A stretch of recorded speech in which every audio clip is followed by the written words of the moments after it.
no meio jornalístico, uma exceção.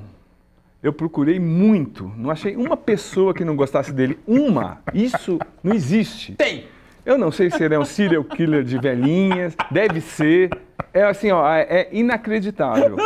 Mas talentosíssimo, inteligente, gente boa, coração desse tamanho. Obrigado por estar aqui. Obrigado a você pelas palavras. Poxa, grande, gigante, Cosme Rimoli.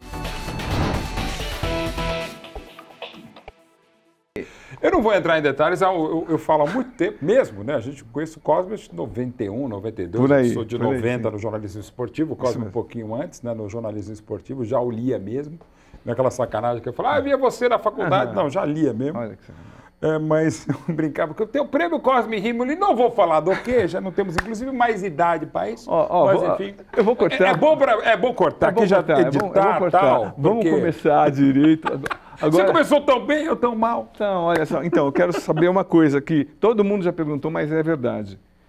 Como é que é ter um sobrenome tão pesado? Porque, assim, eu vou te falar, eu na faculdade, a gente fez trabalhos em cima do texto do seu pai. Legal, cara. Do seu Geomir Betting, olha, um ícone. Então, como é que é isso, Mauro? Cosme, não é fácil, evidente, mas também não é tão difícil. Pelo seguinte... o meu pai começou bem, porque ele começou dando o golpe do baú no sogro dele. Por quê? Meu pai conheceu a minha mãe, Dona Lucila, numa rádio aqui em São Paulo, Rádio 9 de Julho. Meu pai era locutor, noticiarista, ela era auxiliar de produção, porque ela era a filha mais velha do diretor da rádio. Ele não era o dono, mas era diretor da rádio, que era uma rádio até hoje ligada à Cúria Metropolitana de São Paulo. Meu avô também era advogado da Cúria e tal, e adorava comunicação, era jornalista de filatelia e tal. Então a família inteira é meio jornalista. E meu pai deu o golpe do baú, porque casou com a filha do diretor. E ele, um maravilhoso, um cara muito culto, é um dos meus ídolos, tanto a minha mãe quanto o pai dela e meu pai e tal. Então a família inteira é de jornalista. E meu pai... Quando eu começo a me entender como gente, ele começa a ler e escrever a partir dos 5, 6 anos de idade, meu pai já fazia TV Record, né? Quando eu conheci meu pai, ele fazendo TV Record, um programa de economia, o primeiro programa de economia da TV brasileira, era comentarista da Rádio Jovem Pan e escrevi uma coluna diária de economia na Folha de São Paulo. Então, eu que comecei a ler, embora sem entender nada, ele via na TV ou via no rádio, numa época, há 51 anos atrás, Cosme, que você vê o seu pai na TV, e até tinha uma época no Jornal da Record, e depois quando ele foi para a Bandeirantes em 75, que acabava o James West, começava o telejornal. Então meu pai era tipo um James West, quer dizer, sai um James West entre o Patolino e entre o meu pai. É diferente de hoje. Por exemplo, meu sobrinho maravilhoso, ele outro dia ele me viu no SBT, na transmissão, e falou, eu te vi na televisão. Eu falei, Leozinho, eu peguei, até vou falar com a mãe dele, porque ninguém mais vê TV. A gente olha o celular, tá num tablet e tal. O conceito de televisão eu achei interessante ele olhar e falar, nossa, e era justamente TV aberta, SBT. E na época era realmente um negócio impressionante. Então eu sempre me vi sendo jornalista e entendendo que seria muito difícil eu tentar emular ou chegar próximo do nível do meu pai. Eu confesso, Cosme, que no começo até pensei em ser Mauro Zioni, que é o nome do meu avô, o sobrenome dele, para desvincular do Betting. Mas eu falei, quer saber, eu sou muito esforçado, acho que tenho algum talento e acho que eu vou tentar honrar meu pai. Então eu falei, vou entrar. Aí, quando eu entrei, no dia 10 de março de 87, o primeiro trabalho meu como estagiário da chefia de reportagem do jornalismo da TV Bandeirantes, eu entrei muito mais fácil do que a esmagadora maioria. Eu era o filho do Jô e da Lu, que a minha mãe era produtora do meu pai, trabalhava com meu pai na Bandeirantes, só que eles tinham saído 2 anos antes e ele já estava na Globo. Então eu não fui trabalhar, eu fiz questão de, meus pais também, de não trabalhar onde meu pai trabalhasse, num outro lugar, que já era uma casa nossa, que era Bandeirantes. Então assim, eu fiz questão de não trabalhar, mas no momento que eu passei, não tinha nem crachá, mas eu passei pela catraca, eu deixava de ser o filho do Jô e da Lu. Aí eu tinha que ser um moleque, tinha que representar. Foca. Eu tinha que representar, isso já são 36 anos, aí 33 como jornalista esportivo. Então assim, eu me cobrei muito, e me cobro hoje. Assim, foi muito mais fácil do que a esmagadora, a maioria, mas até hoje, se for ver alguns comentários, algumas maledicências, ou até gente do meio, tá falando, Mauro, tá aí só por causa do teu pai. Eu acho que depois de 11 anos da morte dele, eu acho que ninguém me contrata na SBT, na Rádio Bandeirantes, na TNT Esportes, no Jornal dos Esportes, no Futebol, mais um negócio que eu estou fechando semana que vem, mais os 23 livros que eu escrevo, os 4 documentários que eu estou fazendo, a Retrogo Arena, que é a loja de camisas retro que eu faço. Acho que não é só por ser filho do meu pai, a não ser que ele esteja assombrando alguém lá de cima. Então assim, foi mais difícil, mas até hoje eu me cobro muito isso. Então, mas Romário, você não precisa provar mais nada para ninguém. Nada. nada, já passou essa fase. Mas eu queria... Mas para mim, eu me provo, eu tento me provar. Eu acho que até essa coisa de fazer um monte de coisa é querer mostrar para o meu pai, para minha mãe, para mim mesmo, que, olha, eu sou esforçado. Eu sei que eu tenho uma... Você é super talentoso, inteligente. Agradeço e tal, sou bacana, mas o que eu mais gosto é quando... Isso que você fala, que você conhece, me conhece há muito tempo e tal, e a gente realmente é amigo, Cosme, essa coisa de a pessoa reconhecer a minha capacidade de trabalho no sentido de esforço. Assim, eu gosto de ser reconhecido como um cara esforçado. Porque eu acho que aí, gente, entendam o que eu vou falar, não é citar, eu vou citar Pelé porque eu acho que é o melhor exemplo. O Pelé, uma história linda que ele conta, eu também tenho a honra de ser um dos curadores do Museu Pelé, ele contava uma história maravilhosa que ele aprendeu do pai Dondinho. Com 10 anos de idade, um jogo lá em Bauru de várzea, ele driblou o time inteiro, chegou na cara do gol, driblou de novo e fez o gol. Aí o pai dele, que foi atleta, o seu Dondinho, falou, olha, ô menino, esse talento que você tem, não fui eu nem Dona Celeste, sua mãe, foi Deus que te deu. Só que esse talento, você não vai longe se você não aperfeiçoar, não melhorar o teu chute de esquerda, seu cabeceio, sobretudo sua seriedade. Você vai ter que dormir mais cedo, vai ter que comer pouco ou comer o suficiente e você vai ter que se esforçar. Você é muito talentoso, mas para você ser ainda alguém na vida e fazer jus ao talento que Deus te deu, você vai ter que ser um cara sério, você vai ter que ser um cara esforçado. E essa é a intenção que eu tenho, como pessoa e como jornalista, de ser um cara esforçado, que as pessoas vejam que eu seja um cara que, sim, tenho muita sorte mesmo na vida, até pela família que eu tenho, pelo amor que eu tenho, pelos meus filhos, meus enteados, pela felicidade que Deus me deu de ser um cara feliz. Eu não sou um cara... Eu sou um cara bem-humorado, apesar de palmeirense e jornalista, eu sou um cara bem-humorado. Mas assim, eu me esforço para tentar ser um pouco mais. Então eu acho que eu acho sim um cara, nesse aspecto, com pretensão, exemplar, no sentido de que, pô, o Mauro trabalha pra cacete, mas ele é alegre, ele é feliz no que faz e por isso que o trabalho acaba doendo ou não sendo tão pesado demais. Não, isso transparece, mas duas perguntas que eu tenho que fazer sobre o seu pai. Primeira é, assim, nós, lá no Jornal da Tarde, a gente achou um absurdo, a gente trabalhava, tinha muito contato com o pessoal do Estadão, que o Jornal da Tarde era do Estadão, como que aconteceu com o seu pai, a saída, essa coisa da publicidade. Eu nunca vi você falando e eu queria saber esse lado da família. Como é que vocês receberam? Porque para mim foi uma das maiores injustiças. Eu queria que você explicasse, Mauro, por favor. Ótima questão e obrigado pela pergunta, Cosme. O meu pai ele chegou à Globo em 83, a 85, isso era 2003. Eu estava até trabalhando aqui também na TV Record na época, quando em junho de 2003 já era um processo que vinha acontecendo com ele, e que acontece com qualquer profissional, mais ou menos, e depende da empresa também, de um certo desgaste e um certo ele sendo deixado de lado um pouco no Grupo Globo, tanto na Globo quanto na GNT, na Globo News. Ele tinha um programa, ainda tinha, mas ele estava meio desgostoso. E já estava pensando em fazer algumas coisas que, inclusive, desde 73 foi a primeira vez que pediram... Ele já trabalhando como jornalista de economia, já um cara que era multimídia, sem haver o termo multimídia, porque eu já trabalhava em rádio, TV, jornal, TV fazia revista, né? Ele já tinha propostas de fazer propaganda, né? E ele sempre recusava, achava que não devia fazer, e tinha vários textos, inclusive, defendia publicamente não fazer. Só que ele estava em 2003, ele é de 36, era 60 e poucos anos de idade e tal. Ele falou, quer saber? Eu quero quebrar outros paradigmas, eu quero ir um pouco além. Ele falou para um grande publicitário amigo dele, que inclusive era chefe do meu irmão, na agência de publicidade, meu irmão também é publicitário, Panda Betting, ele falou, olha, ele mandou um recado, se você souber, você que já veio tantas vezes, e era amigo da família e tal, eu estou aberto a negociações se quiser alguma coisa. Porra, pelo amor de Deus, semana passada me falaram, a gente já tinha descartado. Aí veio, era o Bradesco. E aí, e fizeram a campanha, fizeram a proposta, meu pai ainda conjecturou bastante, e aí nos trouxe a minha mãe, o meu irmão e a mim também. E aí? E eu fui totalmente contrário. Falei, não, pai, não faz. Tá? Na nossa época... Isso era em 2003. Falei, pai, se você anunciar desculpa falar, mas enfim, lembra, lamentavelmente, aquela construtora do Sérgio Naia, que fez um prédio que caíram, que ruíram, com areia e tal. Se você anunciasse hoje a construtora do Sérgio Naia, eu ia comprar o primeiro andar. Porque pela idoneidade, sua identidade, credibilidade, não só para você ser meu pai, mas pela pessoa e o jornalista que você é. Mas não faz não, é banco, tem a ver com jornalismo e economia, tal, que ele falou, bom, mas eu vou fazer, quer saber? A grana realmente, evidentemente, era muito boa, ele falou, e eu estou parando também, estou querendo parar, talvez seja um bom momento para eu parar, né? Ou repensar minha vida, de repente não vou virar um vovô propaganda, mas enfim, vamos ver. E aí ele fez.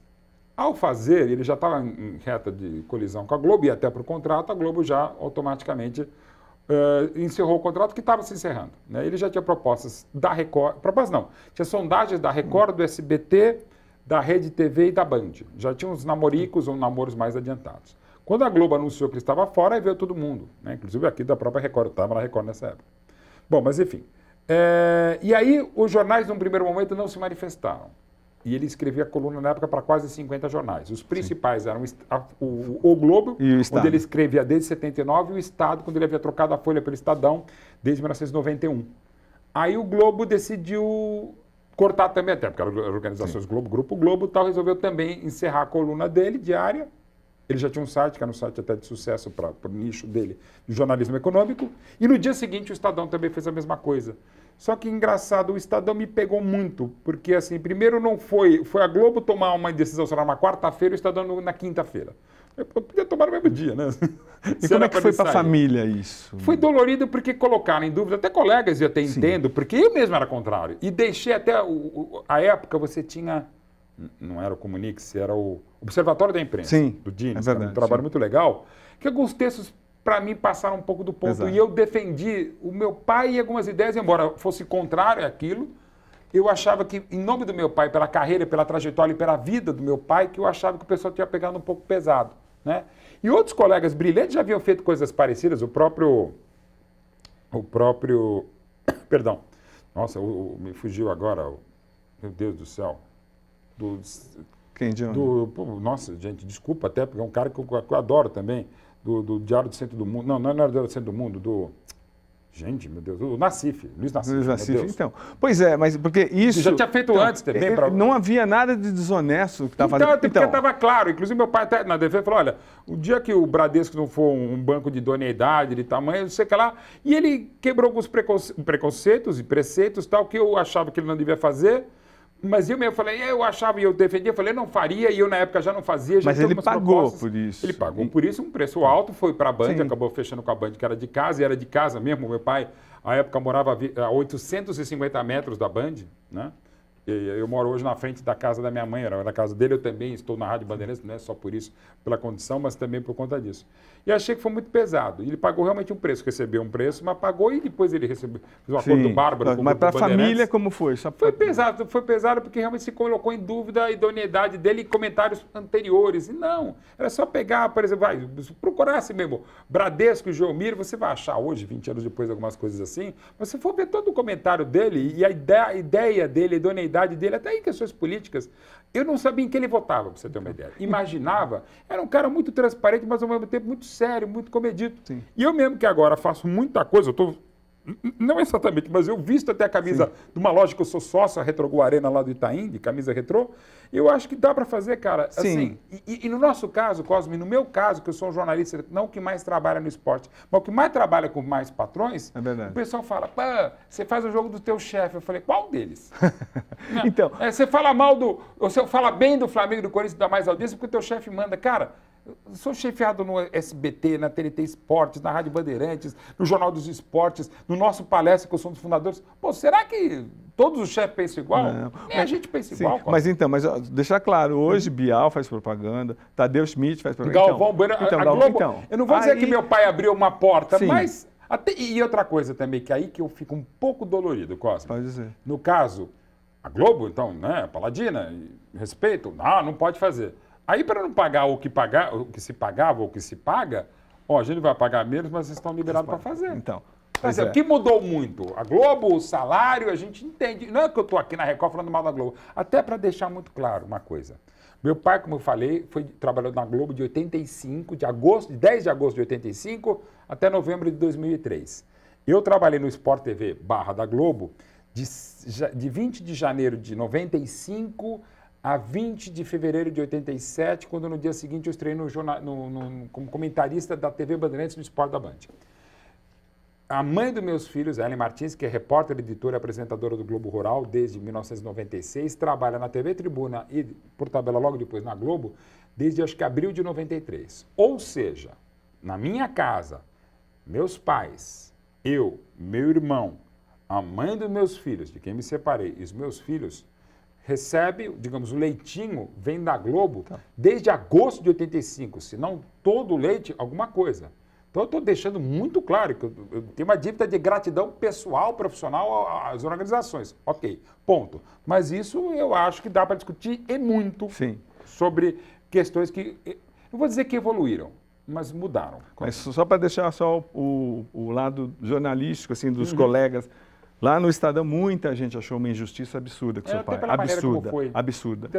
Em conversar, pelo menos. Então, e assim, Mauro, a última pergunta a respeito do seu pai. Olha, quem não conhece tem que conhecer o trabalho. Nossa, era espetacular. Como é que ele conseguiu fazer com que todo mundo entendesse a economia nesse país? Incrível. Agora, então, Mauro... É impressionante. E às vezes em 40 segundos no Jornal Nacional ele conseguiu explicar um plano econômico. Então, agora, Mauro, como é que um filho dá a notícia da morte do pai na rádio? Isso, olha, até me arrepia. Conta, por favor, Mauro. É uma coisa maluca e obrigado também por essa, Cosme, pelo seguinte, a gente trabalhava junto no Grupo Bandeirantes, a gente trabalhava junto na Rádio Bandeirantes em 2012, na TV Bandeirantes e havíamos trabalhado juntos no Band Esportes, que eu agradeço demais ao Grupo Bandeirantes, que em 2004 foi a primeira vez que eu e meu pai trabalhamos juntos num programa que havia diário, o Betting, que eu brincava que era o programa mais nepotista de fato da TV brasileira, e quando eu só fui trabalhar com meu pai, 17 anos depois de eu começar a trabalhar lá em 87 na Band. E era uma ideia que era assim, a gente conversar de futebol, esporte, política, música, comida, da minha mãe, do zoar meu irmão, enfim. Era um programa família, foi bem divertido, foi muito gostoso da gente fazer. Mas enfim, aí em 2012 meu pai teve uma série de doenças autoimunes que levaram a ele ficar 2 meses no Hospital Albert Einstein, quando ele teve um AVC, num domingo pela manhã, exatamente uma semana depois da queda, a segunda queda do Palmeiras, diante do Flamengo em Volta Redonda do Campeonato Brasileiro.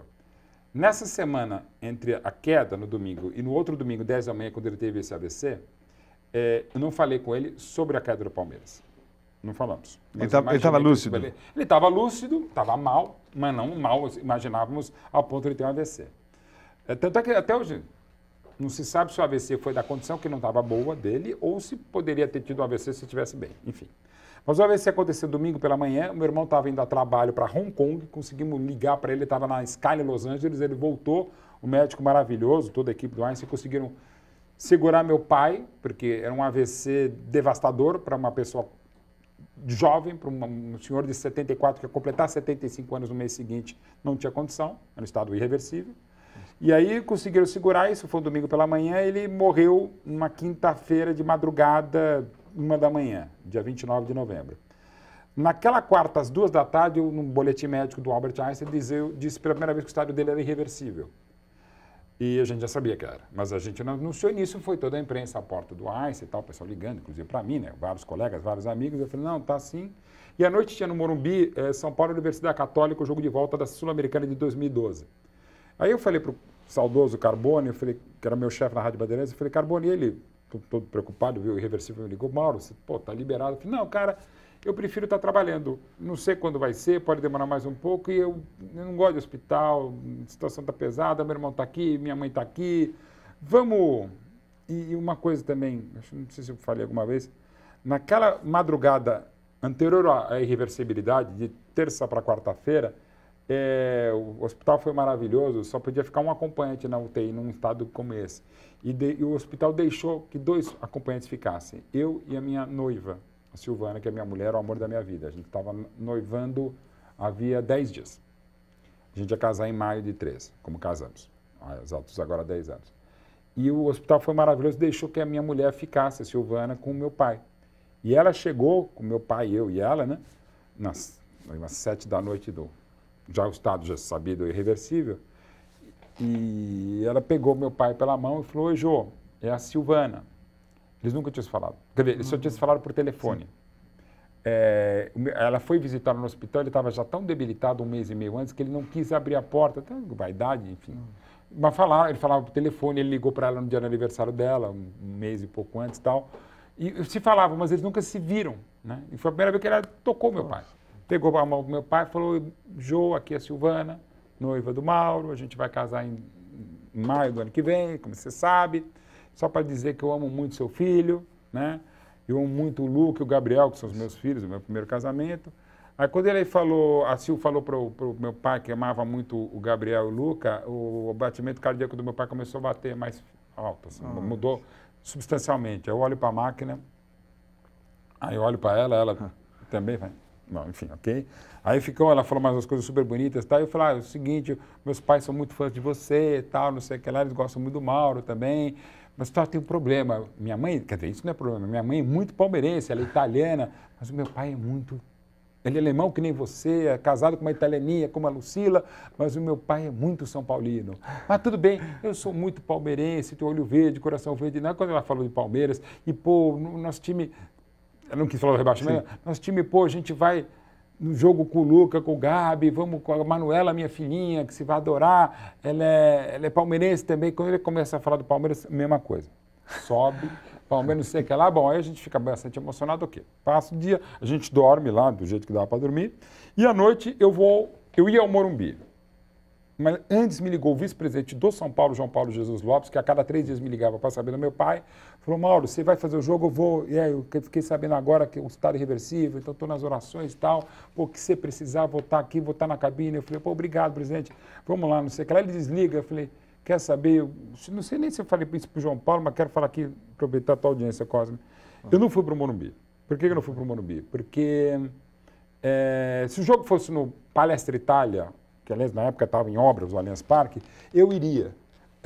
No Pacaembu, que aliás agora completou em 24 de outubro 50 anos, o primeiro jogo que eu fui na vida com meu pai, com meu tio, que é o pai do Eric Betti, eu falei, se fosse na nossa casa, beleza. O Morumbi sempre foi maravilhoso, o São Paulo, aquela diretoria, o João Paulo Jesus Lopes, muito legal, mas era um jogo do São Paulo, não era jogo do Palmeiras, o estado de São Paulo não é do Palmeiras, então...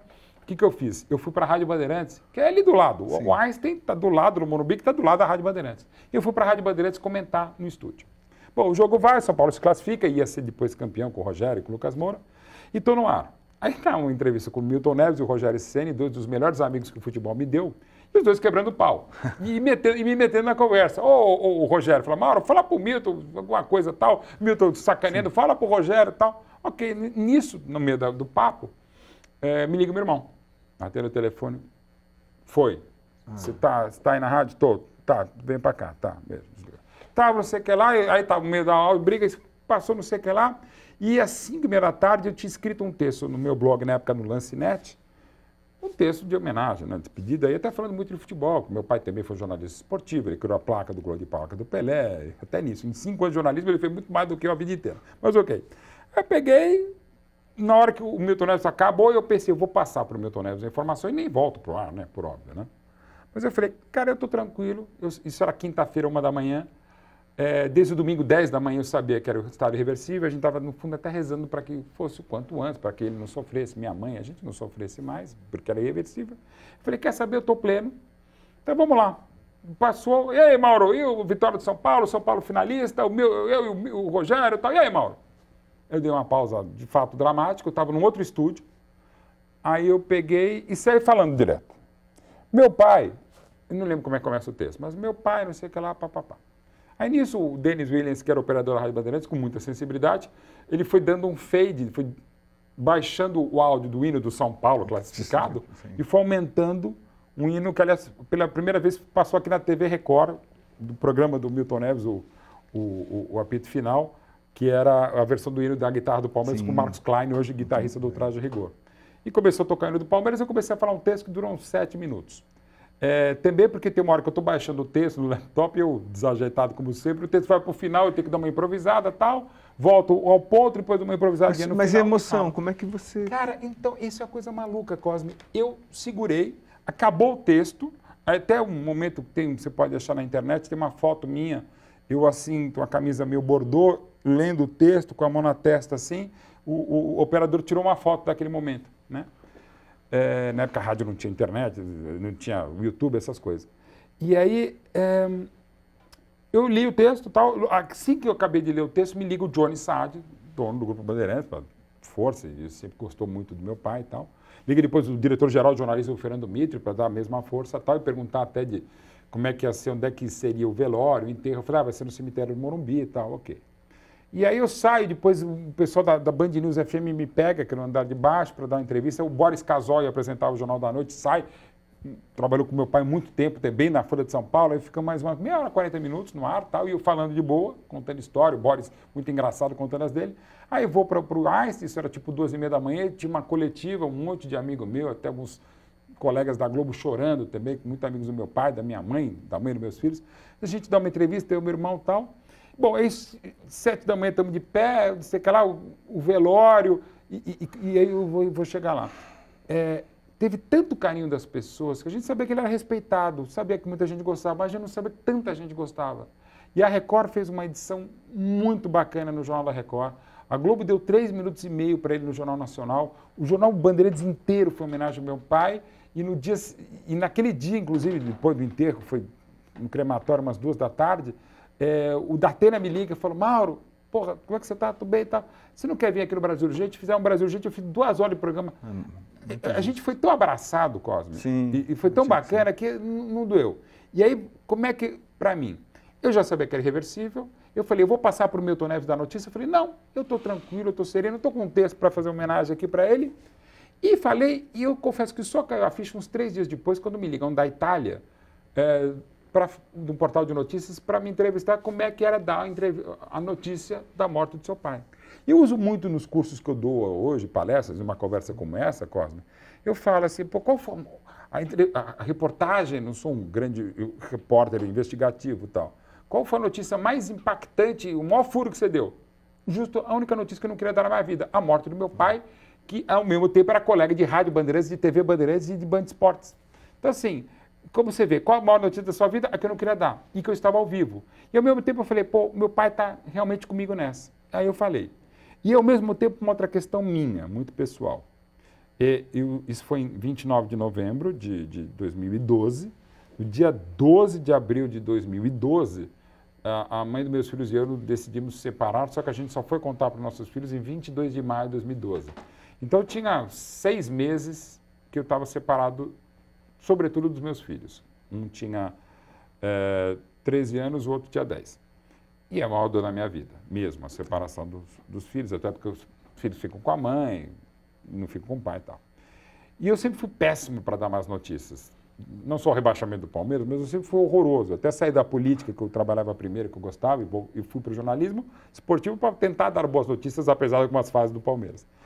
E assim, quando eu dei a notícia na Rádio Bandeirantes, isso era tipo 1 e pouco, de uma quarta para uma quinta-feira, logo começou aquela coisa, na internet, um amigo do meu filho mais velho mandou pelo, não era WhatsApp, pelo, sei lá por onde, mandou o tweet, sei lá, teu avô morreu. E uma amiga, colega também, ligou para a mãe dos meus filhos, eles estavam na casa dele, dizendo, ó, morreu o Joelmir, e ela veio chorando e foi contar primeiro para o filho caçula e depois mais velho, porque ela meio que sacou que o meu filho estava fazendo barulho e tal, que ele tinha sacado. Para mim teria sido muito mais difícil chegar aí... Para você contar. E Luca, o avô de vocês morreu. Falar para o público, falar uma latinha, um microfone para milhões de pessoas, ok. E até hoje, Cosme, eu ouvi 2 vezes só. E no dia seguinte, a própria Record, outra Rede TV, Globo, botaram na íntegra os quase 7 minutos, né? Porque realmente não é muito usual, né? E assim, até hoje, aconteceu na Copa de 14, fui fazer em Brasília, Portugal e Gana. Quando eu chego no hotel para fazer o check-in, né, um monte de jornalismo no mundo inteiro, tá? A mulher trabalhando bastante, né, na concierge, ela de cabeça baixa, próximo, eu falei, bom dia, ela falou, bom dia, nome, ela anotando, né, eu, Mauro Betti. Ela olhou e ela começou a chorar. Nossa, deixa eu te explicar. Ela pegou o celular e mostrou, abriu lá o negócio e falou, ó, tá aqui a página do meu texto no Lancinete, e ó, isso aqui é a gravação do você. Eu tinha perdido meu pai 2 meses antes e não estava conseguindo processar a dor. Eu não gosto de futebol, mas o meu marido é um baita São Paulino e gostava muito de você e do seu pai. Gosta de você, gosta do seu pai. E a gente estava ouvindo, né? E ele pegou, começou a cutucar, me falou rapidamente, o seu pai eu conhecia, você não conhecia, né? Falou, ó, pô, é o filho do Joelmir falando. E eu morri, porque assim, me identifiquei muito com a história, do jeito que você contou, porque é como se fosse eu falando do meu pai, né? Ou contando para as pessoas a notícia do meu pai. E desde então eu te acompanho, eu confesso que até eu passei a gostar um pouco de futebol, assim. Então, assim, é uma coisa tão forte, mas ao mesmo tempo, não é bonita, mas assim, acaba sendo justamente a minha maior premiação, e graças a Deus ganhei vários prêmios, você também, no jornalismo, é um prêmio ter tido essa possibilidade que eu nunca queria ter, mas já que eu estava lá, que alguém tinha que contar para o mundo essa história. Não, mas perfeito. Ainda bem que ele viveu e morreu e viveu e morrendo de orgulho de você. E eu acho que sim, da família. Da família, porque a família Minha mãe que vocês muito bom. viveram, assim, agora vou mudar de assunto. Agora, você ganhou 19 prêmios. E assim, como então, como é que é isso, assim? Você sabe muito bem o que é isso, Sr. Cosme. Não, senhor. Eu quero dizer, o senhor que assim, escritor, cineasta, jornalista, comentarista, curador de museu, curador de museu, seleção brasileira do Pelé, dizem que, comentarista de videogame também. De videogame, dizem que cozinha muito bem. Então, pizza. Então, mas me conta, Mauro, tipo assim, você falou, não, você, workaholic, total. É o prazer que você tem, a missão é o quê? É um pouco da missão, mais ou menos o que eu te falei um pouquinho dessa coisa de querer provar que eu quero fazer. Sim, mas para você. E de novo, assim, eu falo brincando, mas falando sério, os caras nos pagam para ver futebol, fazer uma final de Champions, Copa do Mundo, Mundial, Libertadores, Sul-Americana agora, pelo SBT, do Fortaleza e tal. Assim, primeiro é muito legal. E uma coisa maluca, assim, fazer filmes agora, como diretor e roteirista, museus e tal. Por exemplo, um livro que eu acabei de entregar, que é o do Zico, que vamos lançar agora até o final do ano. Uma biografia muito legal, um livro muito 500 bacana. páginas. 500 páginas da Onze Cultural, declarações fotos inéditas do placar. Um livro sim. muito legal. Ponto. No processo de fazer o livro, e relembrar e ver histórias, ver Canal 100, ver o Zico jogando, coisas que eu vi, coisas que eu não vi, que eu não sabia, até porque está comigo um cara que sabe mais do Zico, do que o próprio Zico, do que o próprio Flamengo, que é o Maurício Neves, com o Bruno Neves, com o Marco Piovão, o timaço lá da Onze Cultural. Eu realmente, para mim é um prazer passar às vezes até as 3 da manhã, vendo, anotando e escrevendo, gosto, eu sempre gostei de escrever, mas nos últimos tempos eu adoro escrever, tá? Então, assim, e ao mesmo tempo tem a vantagem, eu brinco que eu tenho um transtorno Davidson de atenção com hiperatividade, TDAH, que eu faço várias coisas ao mesmo tempo. E ao mesmo tempo ouvindo música, eu gosto mais de música do que futebol. Sério? Eu faço transmissões e programas, na maioria das vezes, ouvindo música. E não só ouvindo música, fazendo playlist. Por exemplo, na Retrogu Arena, que é a minha loja, eu fiz em 40 dias 31 playlists de 11 horas. Meu Deus. Eu escuto música e fico pensando, e eu tenho um gosto muito eclético musical. Eu diria que a minha memória, que é realmente privilegiada, talvez seja maior para música do que para futebol. Enfim, então eu ao mesmo tempo eu adoro música, então eu faço muita coisa ouvindo música e consigo fazer uma transmissão e, acredite, me ajuda a focar um pouquinho. E, ao mesmo tempo, é uma coisa que não é uma erudição, mas as pessoas às vezes não sabem que tem uma distinção que eu aprendi há alguns anos e me ajuda a me defender, que é o work lover, que é diferente do workaholic. Workaholic, de uma definição bem simplista, é o cara que vive para trabalhar, mas de uma relação até meio doentia. Aholic, né? É como se fosse um alcoólico, né? É o cara que não está trabalhando, eu preciso trabalhar. Não sou assim. Mas eu sou apaixonado pelo trabalho, até porque o trabalho você sabe quase. Aí vê um jogo no Allianz Parque, até com a família, eles estão torcendo, eu estou trabalhando na rádio, mas estou vendo, rever a trajetória do Zico e escrever ao mesmo tempo, você paga, dependendo da grana que é. Você paga o livro que você fez do Marcos. Então, sabe? Do Nazi, você tem na cabeça. Olha. Do Thunder, que eu adoro de música e tal, assim. O próprio Neymar, alguns livros polêmicos, aliás, eu estou fazendo alguns próximos que serão bastante polêmicos, enfim. Alguns até não dá para falar ainda que precisa fechar o contrato e tal, até por motivos óbvios, mas assim, é muito legal. E eu tenho uma coisa, eu falo muito rápido, que não é bom, mas uma coisa que é boa, que me ajuda. Eu escrevo muito rápido. Isso é raro. E escreve bem, isso é raro. Bem, e assim, eu escrevo, assim, eu estou fazendo um jogo, estou ao mesmo tempo escrevendo. O livro dos 100 anos do Palmeiras, são 500 páginas, eu escrevia durante a apresentação do Central Fox. Então, eu estava lá falando do Botafogo, do Manchester City, voltava o Palmeiras em 1948 e tal. E tem a cabeça meio maluca que me ajuda a fazer isso. Então, livros, por exemplo, a autobiografia do Neymar pai, do Neymar Júnior, eu escrevi em 3 semanas. Eu consigo escrever, junto com o querido Ivan Moré, eu consigo fazer coisas rápidas, porque também trabalho com uma equipe muito grande. O mesmo canal do YouTube que eu faço com o Eric Beth, Os Beth, começando agora, é uma equipe legal e a gente faz vários companheiros, Cosme Rimmer em breve também será com a gente também lives, porque assim, eu quero inclusive tentar descobrir com a pretensão mesmo novos narradores, comentaristas, repórteres, apresentadores, editores e pauteiros, Porque uma coisa que você citou e me deixa muito envaidecido mesmo, é que se você quisesse, bem momento autoatrapalha, mas bem momento, terapêutico. Mauro, o que você gostaria de ser reconhecido? Primeiro, como um cara legal, não necessariamente nessa ordem, mas um cara esforçado e um cara que eu confesso que eu não tinha percebido, mas muita gente fala e eu meio cabotinamente acho que sim. E não é dolorido. Aliás, eu gostaria que mais gente fosse assim. Generoso no sentido de que eu estou sempre tentando agregar. Por isso essa coisa que talvez eu tenha menos rejeição. Eu estou sempre fazendo hub, conexão. É uma coisa que eu adoro. As pessoas me falam, Mauro, você tem o telefone de uma pessoa famosa no futebol, colega, jornalista. E, falando sério, não tem um dia que não chegam 3 ou 4 pedidos de várias pessoas, até gente que eu não conheço, falaram que você tem o telefone. Você tem? Normalmente eu tenho, mas algumas pessoas eu já combinei com elas, falei, posso passar? Quando é alguma coisa, aí eu passo. E aliás, é uma bobagem que eu costumo sempre. Por ser desajeitado, eu passo muitas vezes eu passo o telefone da pessoa mesmo para ela mesma. Não é o caso, por exemplo. Por exemplo, Neymar, você passa? Não, eu passo do Neymar para o Neymar mesmo. Nunca aconteceu do cara, pô, que você está passando para quê o telefone? Nunca aconteceu nesse nível. Eu sempre me peço autorização, não vou citar uma pessoa que eu falo, posso passar uma pessoa que só pede, até por isso que eu vou guardar, né? Só pede, Mauro, você pode passar o teu telefone para alguns casos mais importantes, por exemplo, uma campanha comercial. Eu passei para ela mesma. Eu falei, Mauro, obrigado por passar o telefone, eu já tenho meu telefone, tá? Mas depois passa para quem de direito. Mas super explicável isso com tudo que você faz. Mas, então vamos falar sobre rejeição.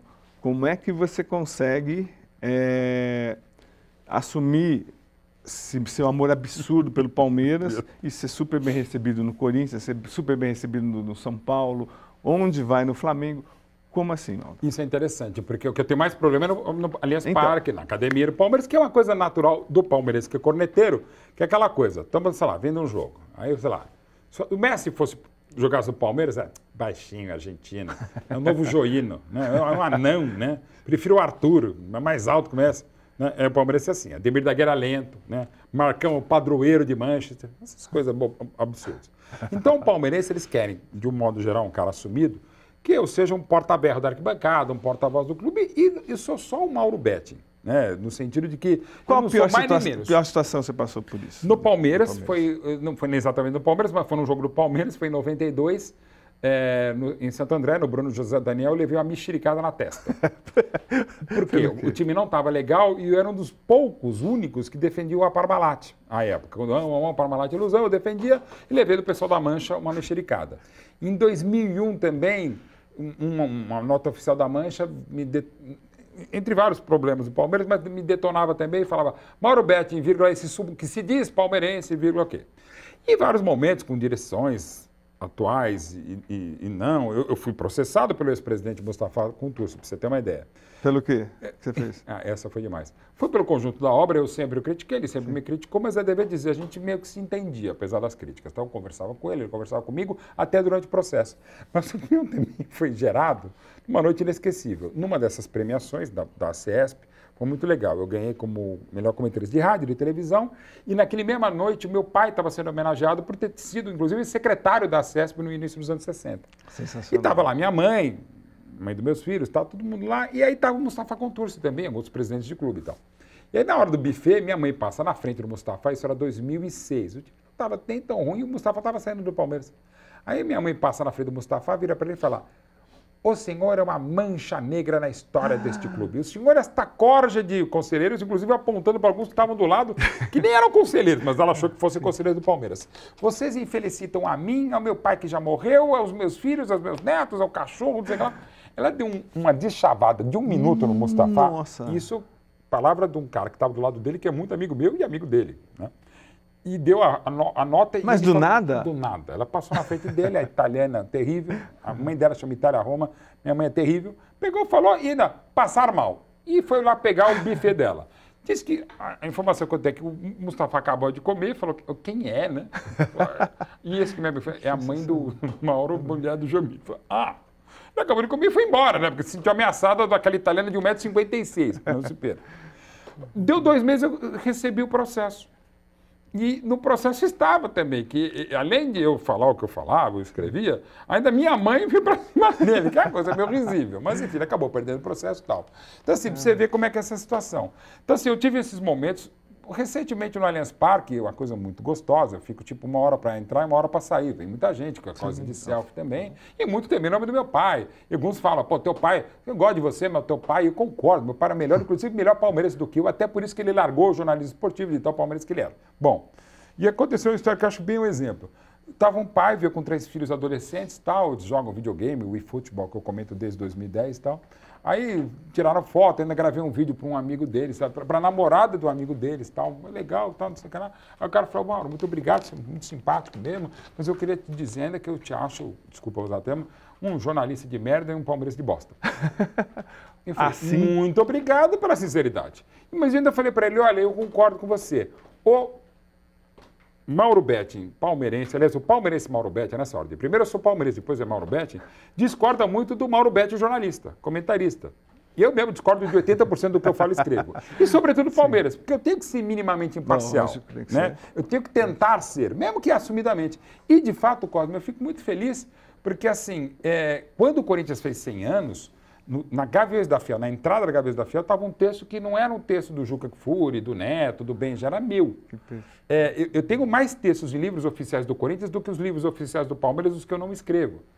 Eu estou lançando o livro do Zico agora, Ídolo Maior do Flamengo. Eu já fiz livro oficial do Flamengo, do Atlético Mineiro, tenho textos oficiais de Grêmio, Botafogo, um livro do Botafogo, de General Severiano, de Atlético Mineiro, Internacional. E eu acho que não tem outro jornalista em atividade hoje que tenha tantos textos oficiais em outros clubes e tão assumidamente palmeirense. Não só palmeirense como torcedor assumido, e tem outros palmeirenses muito mais palmeirenses do que eu, já tiveram outros jornalistas melhores e mais palmeirenses do que eu, mas eu posso dizer que nenhum fez o que eu fiz no sentido de quantidade, eu não estou falando nem qualidade. São 5 banquetes apresentados do Palmeiras, mestre de cerimônia do Allianz Parque, texto de despedida do Allianz. Para resumir, são várias ações. A festa do centenário, a festa popular na Praça da Sé, fui eu que apresentei. Não, conta aí, porque teve problema, você ficou 15 minutos na apresentação. É verdade, isso é verdade. Explica aí, Mauro, conta essa história. Estava eu com a Gabi Pasqualini, maravilhosa, apresentando também, mas ela não pôde continuar. E entrar o Fala Mansa. Quantas pessoas estavam acompanhando? 10 mil pessoas. Na frente, eu ali na Praça da Sé, na frente da Catedral. E aí deu um probleminha técnico o Fala Mansa não pôde entrar, e deu um problema técnico no telão. Aí eu fiquei 20 minutos sozinho no palco. Os caras esperando, daqui a pouco vai ter o Fala Mansa, São Marcos vai estar entre nós. E o que você falou em 20 minutos? Aí eu comecei a falar, gente, o que eu vou fazer? Eu comecei a errado, vai lá, vocês vão quitar Palmeiras. Aí eu comecei, até porque a gente estava não tão próximo do Pacaembu, mas eu lembrei o grande locutor do Pacaembu que falava: a Secretaria Municipal de Esportes informa escalação do Palmeiras. Você começou a dar a escalação. Eu comecei a dar a escalação. Vamos lá. Histórico. Primeiro título do Palmeiras, Patsa Joia, 1920, 2-1 no Paulistano. Vamos lá. Primo. Eu já nem lembro mais a escalação, mas enfim, eu falei. Aí eu falei da arrancada heróica de 42, os times de 70. Aí comecei a escalar times históricos do Palmeiras. Aí eu confesso que eu já nem lembro mais. Falei, tá perdido aqui, né? Enfim. E, aliás, esse foi o único evento que eu cobrei do Palmeiras. Por quê? Porque eu tinha 3 meses antes marcado um evento no mesmo horário, eu tive que pagar a multa rescisória, né? Sim. Eu falei, gente, esse aqui eu só quero que vocês me paguem a multa rescisória, porque eles me pediram 9 dias antes, o Brunoro me liga, Mauro, a gente vai fazer a festa, você pode apresentar? Eu falei, porra, pelo amor de Deus, claro. Só que no mesmo dia eu falei, liguei, o Palmeiras pagou a multa e tal, mas todos os outros eventos eu nunca cobrei, porque acho que a gente não pode cobrar. E ao não cobrar, eu evitei que outros profissionais fizessem e cobrassem, o que não é crime, só eu quero deixar. Até o próprio Mustafa Fale, para mim, é um troféu também, que ele fala, processei o Mauro, não gosto dele e tal, mas ele nunca pegou um centavo do clube. E é verdade, não é nem um mérito, mas só para falar, e desculpa estar falando também, sim, Cosme, porque às vezes o pessoal fala, não, é importante, é o vendedor de livro e de DVD. Né, como se fosse pouca coisa. E, ao mesmo tempo, sim, eu vendo DVDs do Palmeiras, eu vendo livros, já são 9 do Palmeiras e palmeirenses, e ao vender o livro, eu gero os royalties devidos. E eu até fiz uma conta aqui, não gosto de falar, você sabe que eu não gosto de falar de dinheiro de ninguém, tal. Mas é uma bela de uma grana, tá? Que eu já dei com o meu trabalho, com o meu suor, com o meu saber, tal, mas com a minha paixão para o Palmeiras, muito dinheiro. E isso me faz muito feliz, porque você fala, eu ganho dinheiro da produtora, ganho dinheiro da editora, eventualmente de um parceiro, de um patrocinador, mas são livros, inclusive, que se não faço também de graça, não sai. Tem um livro do Palmeiras, que é um dos livros que eu mais gosto, que eu não vou citar qual é, que o presidente, à época, falou, olha, não tem dinheiro, que tinha, mas não tenho muita vontade de lançar o livro. Mas é o seguinte, então a gente não vai fazer. Ou vocês fazem de graça, a editora ainda foi paga o mínimo, não ganhou nada em cima. Eu falei, não, deixa comigo. Eu fiz também em 3 semanas e meia. Eu fiz o livro inteiro, mais um outro colega, também para não dar muito spoiler de qual que é o livro e qual a administração, mas eu fiz de graça. Eu falei, esse livro só existe porque eu fiz de graça o livro, senão não ia ter. Não, ia ter que escrever. E é perfeito, porque assim, faltam documentos do futebol, aqui, país do futebol, e a gente não tem mesmo cultura. Agora, mas antes que eu me perca aqui no meu roteiro, que eu fiz na minha cabeça, que assim, você tem uma vida muito maluca. Sim. Você, Dario, Túlio Maravilha, como é que vocês trocam tanto de camisa? Como é possível isso? Primeiro que eu tenho a Retrogol Arena, fazer o merchan aqui. Então, Renato Paes de Barros, 415 no Itaim. Me corrija. Vai. 11 ou 12 trocas de emprego? Mais. Você sabe que é mais. Por exemplo, televisão. Eu só não trabalhei em aberta e também nunca me chamaram da Globo. A Rede TV uma vez me chamaram, eu estava negociando, eu ia ficar na Band e o diretor que me chamou foi para a Band. Então não foi. De TV aberta, eu só não trabalhei na Globo e na Rede TV. Então, mas por que você não veste a camisa e fica? E é uma coisa interessante, você sabe que isso até é para terapia. Eu sou um cara muito arraigado. Por exemplo, eu estava na Band quando montou a PSN em 2000 e eu recebi uma proposta, interessante, 2 nãos que eu dei. Proposta bárbara financeira para a época para ganhar dólar, o dólar já era 2 e pouco, tal, né, o que é agora, mas já era bastante. Eu teria que morar em Miami, e foi por isso que eu disse não. Eu ia ser o comentarista principal da PSN e eu ia ser o diretor-geral do portal da PSN. Que era interessante, era mesmo, embora mesmo portal, eram dois chefes diferentes. Então eu ia ganhar uma grana absurda. A mãe dos meus filhos, que já era apresentadora do Globo Rural, falou, não, eu saio. Eu falei, bom, tem defeito. O programa dela falou, não, ela vai ser apresentadora também da PSN, já que ela é jornalista. Tá tudo certo, tudo maravilhoso. Mas eu falei, eu tinha um filho mais velho, não tinha o segundo, que nasceram um ano depois. Falei, não quero que meu filho esteja longe dos avós, os 4 na época, graças a Deus, estavam vivos, dos amigos e do Brasil. Na época que era mais difícil, eu não tinha, mal tinha acesso, por exemplo, do que estava acontecendo no futebol, né? Eu teria que ser, por exemplo, do jornal que eu estava na época, que era o Agora São Paulo. Tinha acabado de mudar de nome para Agora São Paulo, a antiga Folha da Tarde, onde eu comecei no jornalismo esportivo em 90. Enfim, eu teria que ficar só aquilo, mas a grana era absurda, né? Um projeto muito ousado, muito interessante, e eram as 2 pernas, ou seja, eu estaria com uma grana fantástica e trabalhando bem, um lugar maravilhoso. Me mostraram onde possivelmente ia morar, inclusive com o Theo José, e culpa do filho do Theo José, o Alê, é que eu realmente não fui. Porque teve um evento lá que eles chamaram o pessoal até para tentar me convencer. E o Theo também estava nessa turma. Aí tinha à noite, naquele dia, teve uma reunião lá com o pessoal da PSN, em Miami, e a gente foi na casa do Theo, que já estava morando lá. Aí na casa do Theo, tem o aniversário do Alê, o filho dele, que então tinha 4 anos, isso em 2000. E quando eu fui na casa do Theo, maravilhosa, tal, super legal, o ambiente, condomínio, eu falei, perto da PSN, eu falei, cara, eu fiquei umas 45 minutos, eu falei, cara, eu acho que eu venho. Porque a mãe do meu filho queria que eu viesse, né? Tu quer saber, não sei o que lá, bom, estou pensando seriamente, conversando, puxei um outro amigo meu que tinha trabalhado comigo na Gazeta, eu falei, cara, vem, tá demais isso aqui, eu comecei a mudar de ideia mesmo. Aí vem o bolo de aniversário do Alê, filho do Theo, que faz com ele, aliás, um podcast muito legal agora de pai para filho. Pode pai, pode filho, aliás, perdão. Aí chega o bolo, era uma bola de beisebol. Não. O meu filho não vai largar o Palmeiras para torcer para sei lá que time. E o que é melhor, o Alê hoje não gosta de beisebol. Mas o bolo dele em Miami aos 4 anos era uma bola de beisebol. Eu falei, meu filho não vai gostar de beisebol, eu vou continuar em São Paulo. Então eu disse não a isso, disse não em 2015, uma proposta financeira espetacular da ESPN, não fui também. Então, mas antes que você me enrole... Mas eu estou te enrolando mesmo. Mas por que você troca tanto então, de... Mas então... Algumas vezes, por exemplo, a Rádio Gazeta... Mas você nunca sonhou em ficar num lugar assim, tipo, vou ficar... É uma coisa maluca. Nunca? O Cosme, algumas das mudanças eu não fiz, porque eu teria que mudar para o Rio, como foi no caso da Fox em 2016, essa que eu teria que ir para os Estados Unidos em 2000, e esses interessantes eu não fiz.